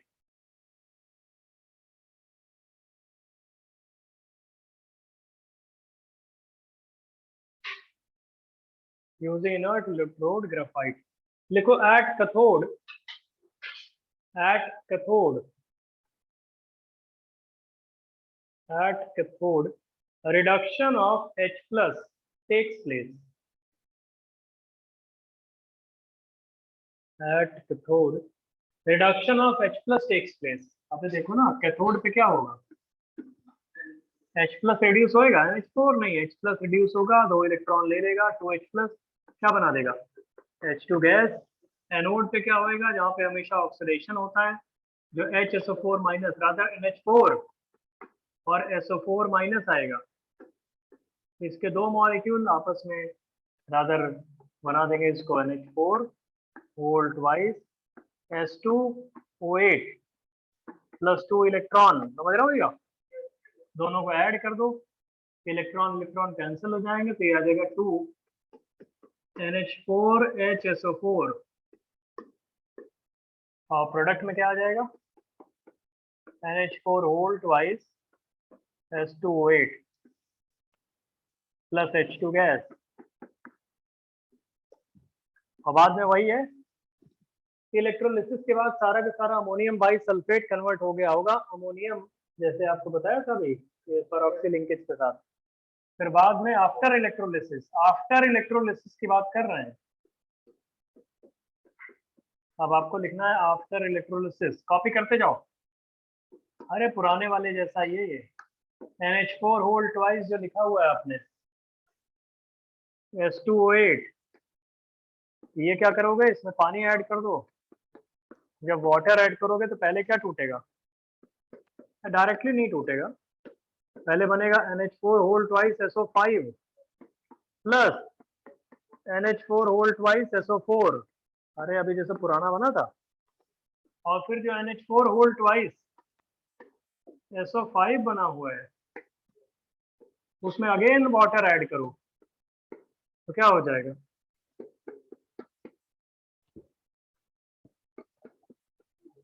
H2O2 plus NH4 whole twice SO4। Online वाले लिखते रहना दोस्त। Finally इसको summarise कर देना, तो भैया हमारे पास NH4 होल ट्वाइस S2O8 है, उसमें 2 वाटर मॉलिक्यूल ऐड कर दिया गया, 2 वाटर मॉलिक्यूल ऐड करने के बाद क्या बन जाएगा, H2O2 plus NH4 whole twice SO4। चलो भैया फाइनल कर लो इसको, लास्ट मेथड पे आते हैं। चलो ऑनलाइन वाले कोई डाउट समझ में आ रहा है भाई? Yes sir. Yes sir. बहुत देर में बोलते हो यार तुम लोग।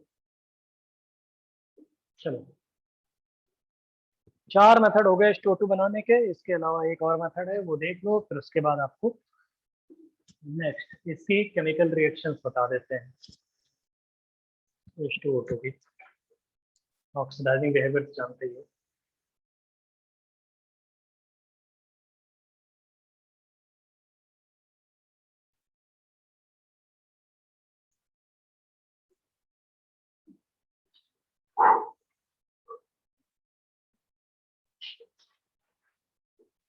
समझ गया भैया?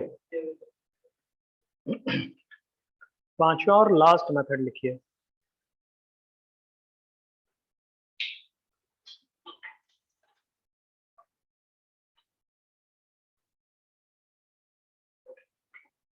by photochemical oxidation of, by photochemical oxidation, photochemical by photochemical oxidation of 2 ethyl anthraquinol, इधर देखो, by photochemical oxidation of 2 ethyl anthraquinol, quinol लिखना है, क्विनोल, 2 इथाइल एंथ्राक्विनोल, एंथ्राक्विनोल।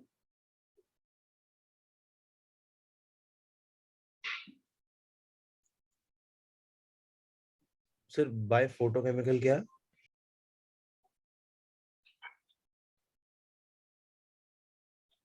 3 बार साले बोले, सो रहे थे क्या? चलो देखो दोस्त, नेक्स्ट वाला आखिरी मेथड, ये देखो यही वाला जो लिखा हुआ है, इस कंपाउंड का नाम देखो पहले कैसे होता है। एंथ्रासीन, अगर इन्हीं तीनों को बेंजीन बना दो तो बोलते हैं एंथ्रासीन, है ना दोस्त।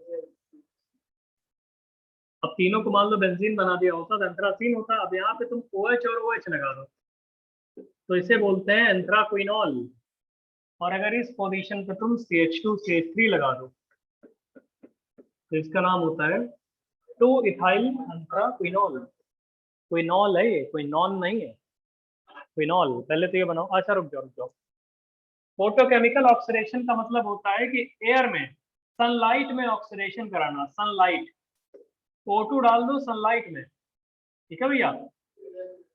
O2 डालते हैं तो सुनो तो पहले H2O2 बन जाता है, और जो ये पूरा मॉलिक्यूल है उसी में से H आते हैं, और दूसरा वाला जो प्रोडक्ट बनता है वो ये बनता है।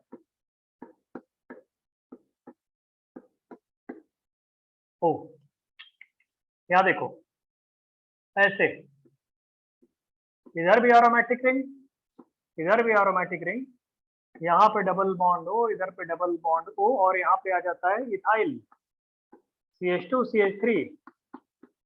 इसका नाम होता है 2 इथाइल। 2 पे इथाइल अभी भी है, लेकिन नाम होता है एंथ्राक्विनोन। क्विनोन हो जाएगा, क्विनोन। ओन कीटोनिक ग्रुप आ गया ना, तो 2 इथाइल एंथ्राक्विनोल से 2 इथाइल एंथ्राक्विनोन में कन्वर्ट हो जा रहा है, और H2O2 बन जा रहा है साथ में। ये लास्ट मेथड है, बहुत इंपॉर्टेंट है, NCERT में गिवन है ये। NCERT का लिखा हुआ मेथड है, आप स्किप करोगे तो IT वाले पूछ लेंगे तो फिर परेशान हो जाओगे। इथाइल होना जरूरी है, ये पर्टिकुलर मॉलिक्यूल लेके बताया जाता है एग्जाम में। एरोमेटिसिटी लास्ट में मिडिल वाली रिंग में नहीं है, जो बीच वाली रिंग है उसमें एरोमेटिसिटी नहीं है। फाइनल आंसर में दे, तुमने सही लिखा है भैया, हम औरों के लिए बता रहे हैं। डर जाते हो तुम, नहीं लग रहा है कि तुम चेक करने लगते हो। सही लिखे हो दोस्त। शुरुआत में 2 इथाइल एंथ्राक्विनोल और बाद में 2 इथाइल एंथ्राक्विनोन। क्विनोल और क्विनोन, और साथ में H2O2 बन गया। ये लास्ट मेथड है। H2O2 ऑक्सीडाइजिंग बिहेवियर भी शो करता है, आपको पता है बहुत सारे इसके ऑक्सीडाइजिंग एक्शंस होते हैं।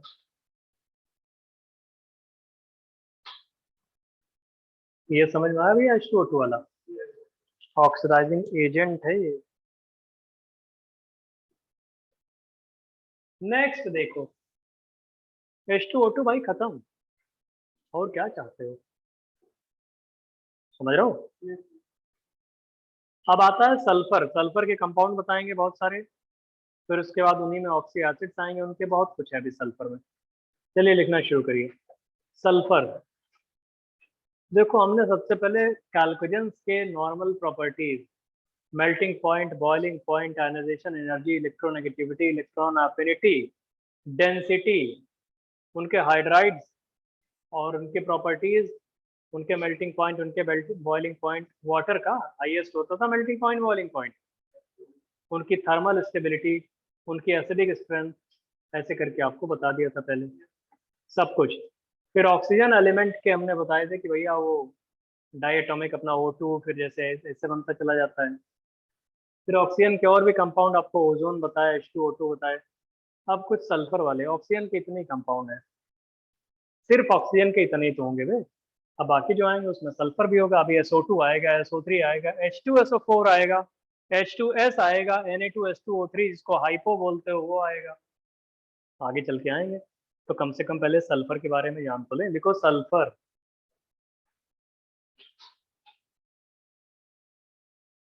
लिखो thermodynamically most stable allotropic form of sulphur is, कौन सा सल्फर होता है? अबे एसेट नाम तो कुछ बताओ था नहीं। सल्फर में लिखो thermodynamically most stable allotropic form of sulphur is, कोई बताओ। Thermodynamically most stable allotropic form of sulphur is,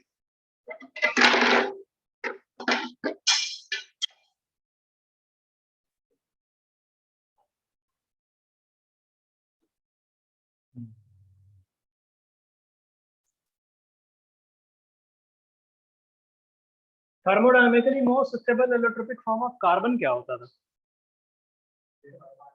graphite. Thermodynamically most stable allotropic form of phosphorus क्या होता था? Black phosphorus, black phosphorus.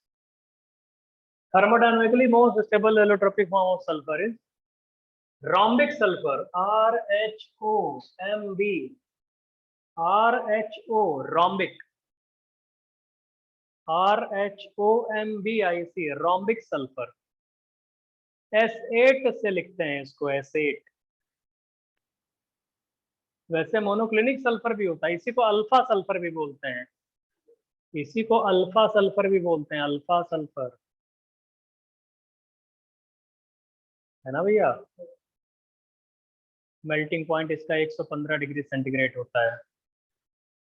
अभी बताते हैं रोमेश से, ठीक है? सुनो पहले,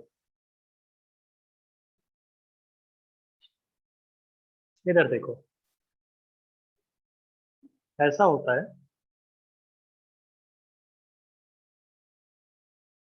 एलोट्रोप्स ऑफ सल्फर लिखो, allotropes of sulphur, allotropes, allotropes of sulphur. कुछ होते हैं क्रिस्टलाइन सल्फर, 2 एलोट्रोप होते हैं, और फिर आते हैं amorphous sulphur, amorphous. Crystalline allotrope भी होते हैं, एमॉर्फस एलोट्रोप भी होते हैं।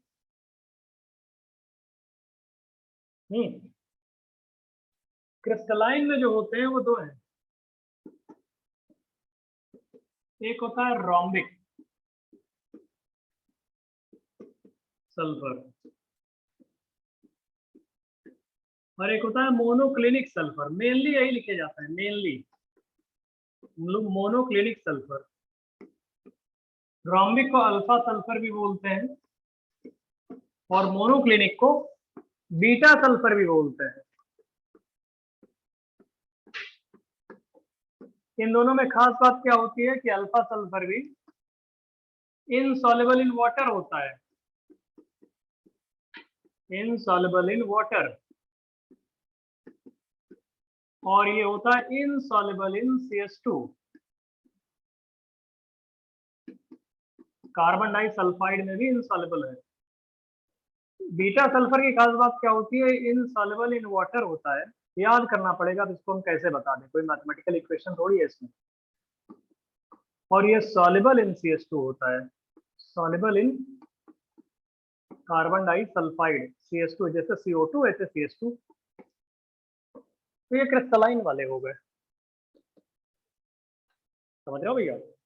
दोनों को एसेट से लिखते हैं, रोम्बिक सल्फर भी एसेट होता है, मोनोक्लिनिक सल्फर को भी S8 से रिप्रेजेंट करते हैं, लेकिन सारे सल्फर एसेट जरूरी नहीं है।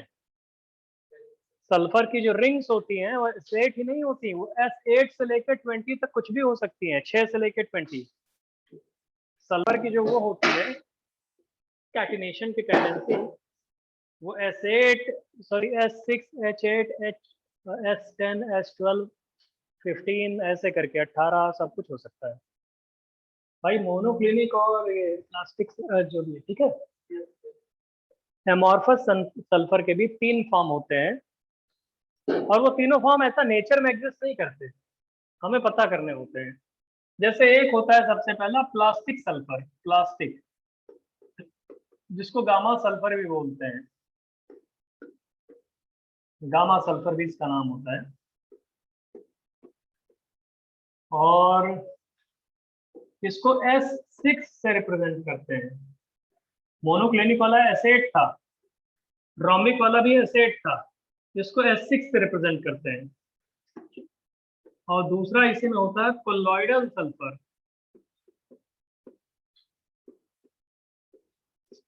और एक लास्ट में आता है milk of sulphur, milk of sulphur. ये अमॉर्फस से 3 फॉर्म होते हैं। भाई हमें जो मिलते हैं वो तो यही है, मोनोक्लिनिक, ट्राइक्लिनिक, और वो सब क्या है हमें बनाए जाते हैं, जिससे प्लास्टिक सल्फर होता है। ऐसे बनाते हैं प्लास्टिक सल्फर को कि जो ये मोनोक्लिनिक और ये ऑर्थोरॉम्बिक है, इनको मेल्ट कर दो, मॉल्टन स्टेट में आ जाएंगे। मेल्ट करके तुरंत ठंडे पानी में डाल दो इनको। तो जब यही रोम्बिक और मोनोक्लिनिक वाले जो भी हैं किसी मेल्ट करके ठंडे पानी में डालते हैं तो प्लास्टिक सल्फर मिल जाता है, प्लास्टिक सल्फर। कुछ कुछ केमिकल रिएक्शंस होती हैं जिनमें सल्फर सुन तो लो पहले साल है अभी।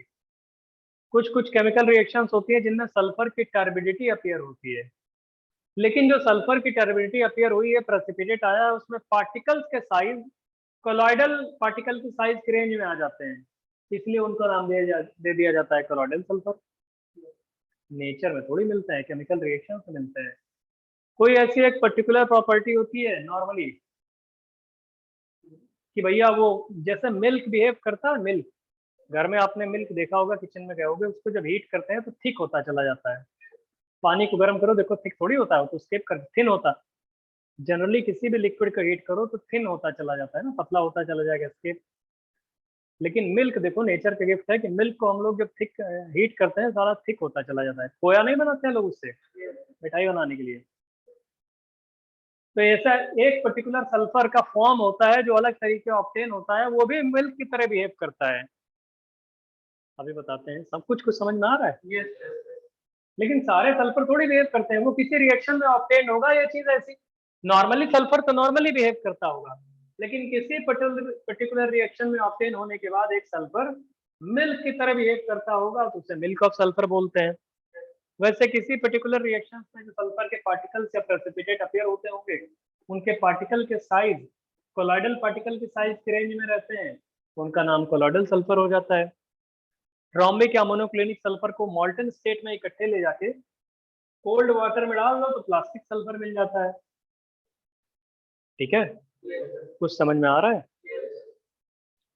जल्दी से इसको लिख लिए, जल्दी कॉपी करो, कॉपी करो भाई, कॉपी करो।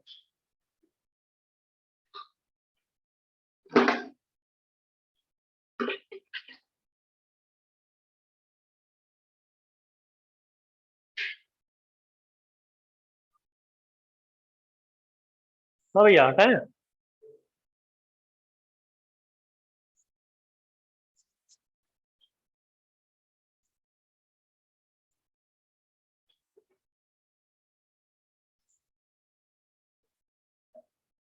बताओ। अच्छा, जो रोम्बिक और मोनोक्लिनिक सल्फर है, इनमें आपस में इंटर कन्वर्जन भी होता है। जो अल्फा सल्फर है ना, अल्फा सल्फर और ये बीटा सल्फर, इन दोनों में आपस में इंटर कन्वर्जन भी होता रहता है। अगर temperature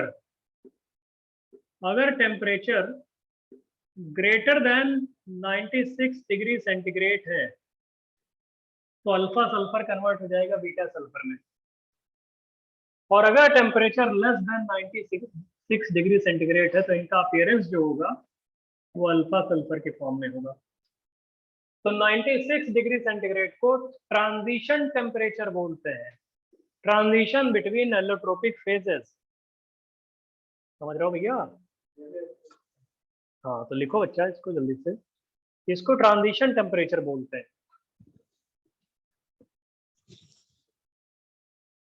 transition between two phases 96 degree centigrade के क्रॉस।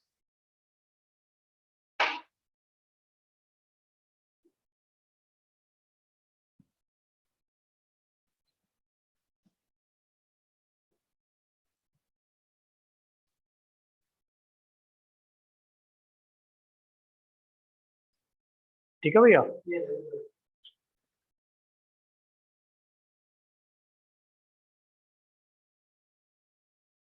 अब देखो क्या बता रहे हैं।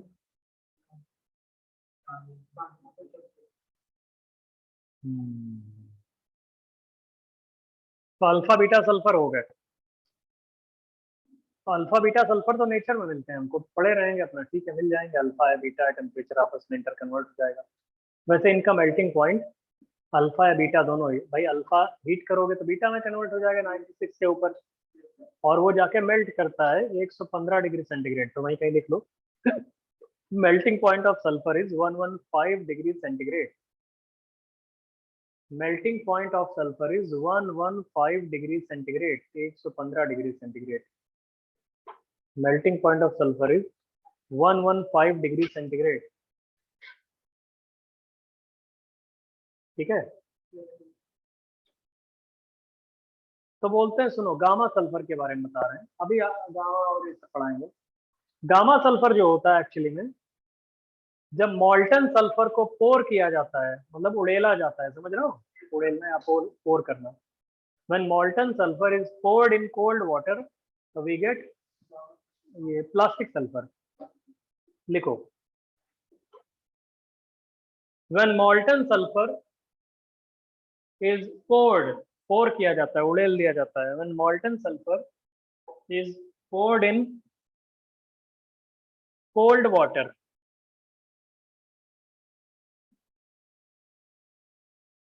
molten sulfur is poured in cold water, समझ रहे हो, कोल्ड वाटर, ठंडा पानी। तो हम लोग क्या बोलते हैं उसको, है प्लास्टिक सल्फर, प्लास्टिक सल्फर। अब लिखिए नेक्स्ट लाइन है, preparation of colloidal sulphur, preparation of colloidal sulphur, preparation of colloidal sulphur, preparation of colloidal sulphur. उसमें लिख सकते हो कि, सुनिए पहले, हाँ आपको बता दें, हमारी बात सुनो। There are certain reactions in which sulfur is obtained as product, and the particle size of sulfur obtained lie in the range of colloidal particle size। समझ रहे हो, तो लिखना शुरू करो। There are certain reactions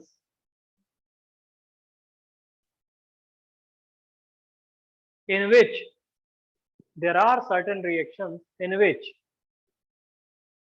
sulfur appears as there are certain reactions in which sulfur appears as a product, है ना, sulfur appears as a product, है ना। फिर फुल स्टॉप के बाद लिखिए, the size range of sulfur obtained, the size range of sulfur obtained belongs to colloidal range या colloidal particle range। size range of sulfur obtained जो है belongs to colloidal particle range, colloidal particle की range में belong करता है ना। therefore the sulfur obtained is known as colloidal sulfur, therefore sulfur obtained is known as colloidal sulfur, ना भैया। अब जनरली आपको बता दें एक चीज, इन जनरल केमिकल रिएक्शंस में जो सल्फर की टर्बिलिटी आती है ना, वो येलो कलर की होती है या लाइट येलो कलर की होती है। देखो, in general sulphur obtained is of yellow colored or light yellow colored। In general, sulfur obtained in the chemical reactions is of yellow colored or light yellow colored। In general, sulfur obtained जो होता है वो yellow colored होता है, light yellow colored होता है। ठीक है भैया। देखो कोई बोलेगा सर हमें रिएक्शन कौन कौन सी है जिनमें ऐसा होता है, तो वो रिएक्शन हम आपको बता देते हैं। सबसे पहली रिएक्शन तो ये होती है जब H2S और SO2 इन दोनों को रिएक्शन कराते हैं तो सल्फर की टर्बिडिटी अपीयर होती है और वाटर बन जाता है, और इस रिएक्शन में ऑब्टेन सल्फर को कोलॉइडल सल्फर बोलते हैं। समझ रहे हो? दूसरी चीज होती है जब हाइपो लेते हैं, हाइपो बोले तो Na2S2O3, जानते हो हाइपो। हाइपो में जब HCl डाला जाता है तो जो सल्फर मिलता है वो भी कोलॉइडल सल्फर की रेंज में आता है। बाकी बैलेंस कर लेना। नहीं समझ रहे हो सालों? सल्फर भी बनता है इसमें, SO2 गैस भी निकलती है, NaCl भी बनता है, H2O भी बनता है। ठीक है, ये सल्फर की टर्बिडिटी जो आ रही है। तीसरी रिएक्शन देखो, आपने H2Cl2 देखा होगा, जो हमने बोला था डिस्प्रपोर्शनेट कर जाता है, पिछली क्लास में बताया था। Na2Cl2 डिस्प्रपोर्शनेट कर जाता है हीट करने पे, तो इसमें भी सल्फर मिलते हैं दोनों में, कोलॉइडल सल्फर, और साथ में HCl4 और SeCl4 मिल जाता है। इन चार रिएक्शंस में जो सल्फर ऑब्टेन है उसे हम लोग बोलते हैं कोलॉइडल सल्फर। समझ रहे हो भैया? इन चार रिएक्शंस में जो सल्फर मिल रहा है उसे बोलते हैं कोलॉइडल सल्फर। एक और रिएक्शन ओजोन वाली तो भूल ही गए। पांचवी रिएक्शन, इवन ओजोन जब रिएक्शन करता है H2S के साथ तो जो बनाता है ना सल्फर, वो भी कोलॉइडल सल्फर के रेंज में आता है।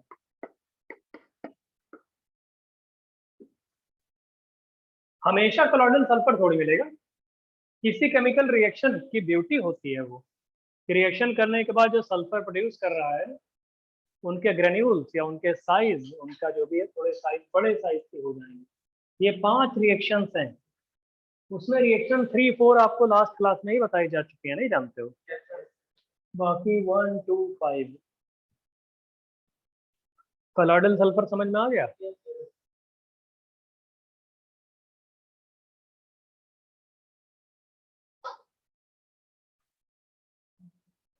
अब लिखिए मिल्क ऑफ सल्फर। कहा भाई, कोई समस्या?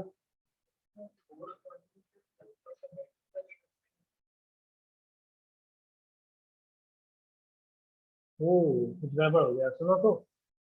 फोर्थ वाले में वो सेलेनियम आ जाता है, एक्चुअली सेलेनियम रहता है, गलती हो गई। इसको सेलेनियम कर लो, हमसे गलती हो गई, सेलेनियम। और यहाँ पे जो सेलेनियम ऑब्टेन होता है वो भी कोलॉइडल पार्टिकल की रेंज में होता है, जस्ट बताने के लिए किया हुआ है ना। लकीली वो सेलेनियम होता है और सेलेनियम भी वहाँ पे कोलॉइडल पार्टिकल की रेंज में होता है।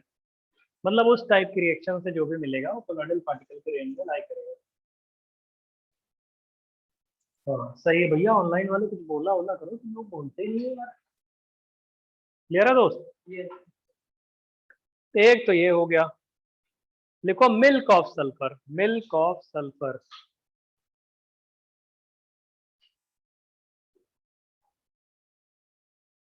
मिल्क ऑफ सल्फर में क्या होता है वो देखो पहले, उसमें बोलते हैं फाइनली, सुनो पहले हमारी बात सुनो। पाउडर्ड सल्फर जो होता है, पाउडर्ड अलग तरीके बनाया जाता है, सल्फर से ही बनाया जा रहा है वो। बोलते हैं पाउडर्ड सल्फर ले लो, पाउडर के फॉर्म में, एकदम पीस के बारीक पाउडर्ड फॉर्म में। और पाउडर्ड सल्फर को आप लोग कैल्शियम हाइड्रोक्साइड के सस्पेंशन में डाल दो, कैल्शियम हाइड्रोक्साइड सॉल्यूशन में। जैसे पाउडर्ड सल्फर है, एक कपड़े में बंद करके उसको एक तरह से, या कुल मिला के कैल्शियम हाइड्रोक्साइड सॉल्यूशन में, कैल्शियम हाइड्रोक्साइड सॉल्यूशन में उसको डाल दो सल्फर को, फाइनली डिवाइडेड स्टेट में। पाउडर्ड सल्फर है ये, है ना? हेलो ऑनलाइन वाले दिख रहा है भैया? Yes hello sir. पाउड हाँ दोस्त, पाउडर्ड सल्फर को हमने कैल्शियम हाइड्रोक्साइड सॉल्यूशन में डाल दिया। क्या अभी सुनो तो, अभी बना नहीं बे।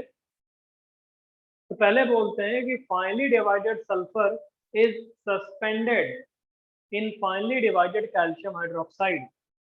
समझ में आ रहा है? Finally divided sulphur is suspended in calcium hydroxide solution, ये कहना था। Finally divided sulphur is suspended in calcium hydroxide solution. है ना, फॉर सम टाइम, थोड़ी देर के लिए उसको रख देते हैं वैसे। आफ्टर दैट जो भी कुछ हुआ होगा उतनी देर में, उसके बाद उसमें हाइड्रोक्लोरिक एसिड डाल देते हैं, और हाइड्रोक्लोरिक एसिड डालते ही आपको एक सल्फर मिलता है, और उसी सल्फर को बोलते हैं कि milk of sulphur. Milk of sulphur का सोल्यूशन है। तो सुनो तो लिखिए इसमें, finally divided sulphur is suspended in calcium hydroxide solution. Finely divided sulfur is suspended in calcium hydroxide solution for some time.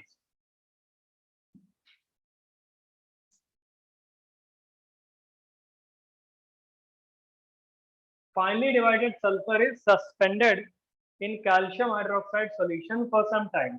है ना, कुछ देर के लिए। After that, HCl is added to the solution. After that, HCl is added to the solution. After that, HCl is added to the solution. है ना, the sulfur obtained is known as milk of sulfur. The sulfur obtained, या overall solution जो obtain होता है is known as milk of sulfur. Overall solution को ही बोल सकते हैं milk of sulfur. ठीक है भैया, ऑनलाइन वाले दोस्त समझ में आ रहा है? कोई डाउट? Yes, sir. डाउट पूछ लिया करो अगर कोई प्रॉब्लम हो तो। चलो दोस्त नेक्स्ट देखो, अभी खत्म तो नहीं हुआ, अभी तो देखो क्या हो रहा है कि जब हम लोग सल्फर को, फाइनली डिवाइडेड सल्फर को कैल्शियम हाइड्रोक्साइड में डालते हैं, जानते हो बुक्स में क्या लिखा हुआ है इसको? वो लिखते हैं भैया बन गया CaS5 प्लस CaS2O3। कोई जस्टिफाई कर पाओगे कैसे बना है?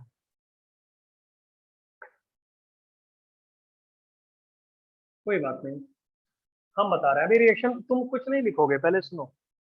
तुमने सुना होगा कोई भी नॉन मेटल अल्कलाइन मीडियम में डिस्प्रपोर्शनेट कर जाता है, करता है कि नहीं करता भाई? एसिड को हम लोग NaOH पे डाल के बॉइल किए थे तो डिस्प्रपोर्शनेट किया था, क्या बनाया था? सल्फाइड प्लस H2O3 2 माइनस, यही तो डिस्प्रपोर्शनेशन किए थे हम लोग। अरे आपको पढ़ाया था डिस्प्रपोर्शनेशन, अभी जल्दी नहीं पढ़ाए होंगे कभी, नहीं होता है? पता है? तो साले सल्फर को कैल्शियम हाइड्रोक्साइड में डालोगे डिस्प्रपोर्शनेट नहीं करेगा तो बनेगा क्या? तुम सोच रहे होगे सर सल्फाइड बनेगा और क्या बनेगा? H2O3 2 माइनस, यही सोच रहे होगे। तो ये H2O3 2 माइनस के साथ कैल्शियम लगेगा तो ये बन जाएगा, बिल्कुल सही। सल्फाइड तो ये तो कैल्शियम सल्फाइड होना चाहिए था, ये साला कैल्शियम सल्फाइड 5 कैसे हो गया? ये तो प्रॉब्लम है तुम्हारी। ये रिएक्शन कैसे हुई उसका कुछ आइडिया तो लग गया कि वो डिस्प्रपोर्शनेशन रिएक्शन है, लेकिन सल्फाइड से S5 की पावर -2 कैसे आ गया वही नहीं समझ पा रहे हो। तो एक्चुअली में क्या होता है, जो सल्फाइड होता है ना पहले जो बनता है, वो फिर सल्फर जो पाउडर फॉर्म में आपने लिया हुआ है उससे रिएक्शन करके बना देता है S2 और ये S2 है, ये फिर जो आपने पाउडर फॉर्म में सल्फर लिया है उससे रिएक्शन करके बना देता है S3 और जो S3 है ये सल्फर से रिएक्शन करके बना देता है S4 एंड लास्ट में जो ये S4 है ये सल्फर से रिएक्शन करके बना देता है S5 इसीलिए सारी बुक्स, पूरे केमिस्ट्री में सारी बुक्स में शायद उसको S5 लिखा। ये रिएक्शन नीचे वाली दिख रही है ऑनलाइन वाले, समझ में आ रहा है? Yes, sir. बहुत बढ़िया। हाँ तो ये समझ गए। तो हमने क्या बोला था अभी? तो ये इतना हुआ है कि finely divided sulphur is suspended in calcium hydroxide solution for some time, है ना। After that hydrochloric acid is added. तो जब तुम HCl ऐड करोगे, सुनो तो ये जो कैल्शियम सल्फाइड है, कैल्शियम S5 प्लस CaH2O3, इसमें तुमने HCl ऐड किया है ना, तो फिर ये सल्फर के फॉर्म में आ जाएगा और बाकी अपने आप बन जाएंगी चीजें। जानते हो इसको क्या बोलते हैं? कम प्रपोर्शनेशन। पहली वाली क्या है? डिस्प्रपोर्शनेशन, डिस्प्रपोर्शनेशन एक ही साथ। और दूसरी वाली क्या हो रही है? कम प्रपोर्शनेशन। ये जितना हमने स्टेटमेंट लिखाया है वो स्टेटमेंट ये है। कम प्रोपोर्शनेशन हुआ कैसे होगा? अरे कम प्रोपोर्शनेशन ये जानते हो, sulphide plus H2O3 2 minus acidic medium में। अल्कलाइन मीडियम में डिसप्रोपोर्शनेशन है, तो एसिडिक मीडियम में क्या होता है? कम प्रोपोर्शनेशन। ये हो जाएगा। जो हमने स्टेटमेंट लिखाया है वो स्टेटमेंट इन्हीं दोनों इक्वेशंस को जस्टिफाई करने वाला स्टेटमेंट है। एसिड डालोगे तो HCl डालने के बाद ठीक है, और यही बन जाएगा। जल्दी लिखो इसको। ऑनलाइन वाले कोई समस्या? Hello, yes sir. समझ में आ रहा है? Yes sir.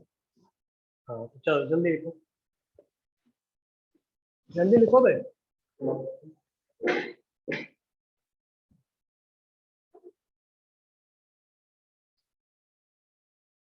जल्दी लिखो भैया इसको, फिर हम बताएं कुछ और।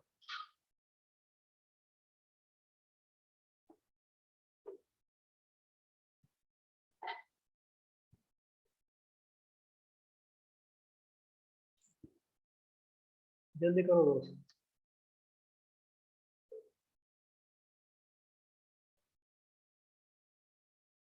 पता होना चाहिए कि जब तुम बॉईल करोगे कैल्शियम हाइड्रोक्साइड में तो क्या होगा, सस्पेंड करोगे सल्फर को तो क्या होगा,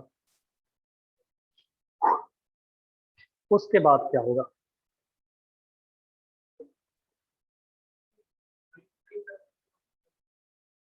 अब इतना ही ऑब्जर्व किया जाता होगा उसमें, उस कंडीशन में, उस पर्टिकुलर कंडीशन में, इसलिए सारी बुक्स वालों ने CaS5 ही लिखा है। जो भी टेम्परेचर प्रेशर मेंटेन किया गया होगा उस पर यही लिखा जाता होगा। और टेम्परेचर प्रेशर पे हो सकता है S6 S7 S4 भी हो जाए, लेकिन अब जो लिखा है हम वही लिख देते हैं, क्योंकि हम लोगों ने तो कोई एक्सपेरिमेंट कराया नहीं, उन लोगों ने करा के अपना दिखाया होगा।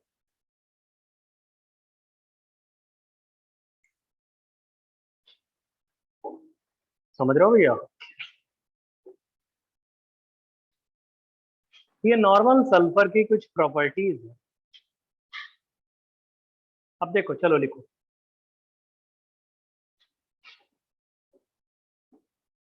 हेडिंग लिखिए, oxides and oxy acids of sulphur.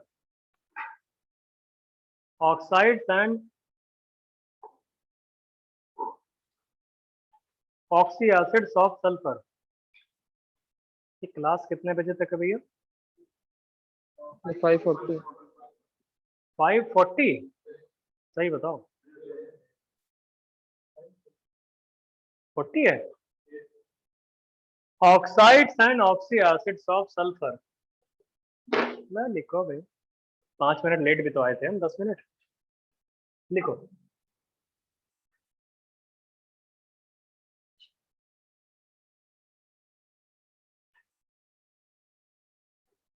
Sulphur के ऑक्साइड जानते हो?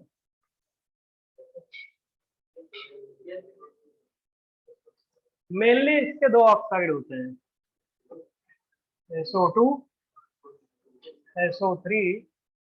कहीं कहीं SO3 होल थ्राइस भी लिखा जाता है, प्राइमर। तो लिखो ऑक्साइड्स ऑफ सल्फर में ये तीनों लिखो। SO2 बेंट शेप का होता है ऐसे, एक लोन पेयर है इसके पास, 2 सिग्मा और 2 पाई। एक लोन पेयर है, 2 सिग्मा और 2 पाई, इसे बोलते हैं SO2। SO3 कैसा होता है? ट्रायंगुलर प्लेनर होता है। sp2 हाइब्रिडाइजेशन है, कोई लोन पेयर नहीं। और SO3 होल थ्राइस कैसा होता है? साइक्लिक ट्राइमर, SO ऐसे, SSO, double bond O double bond O।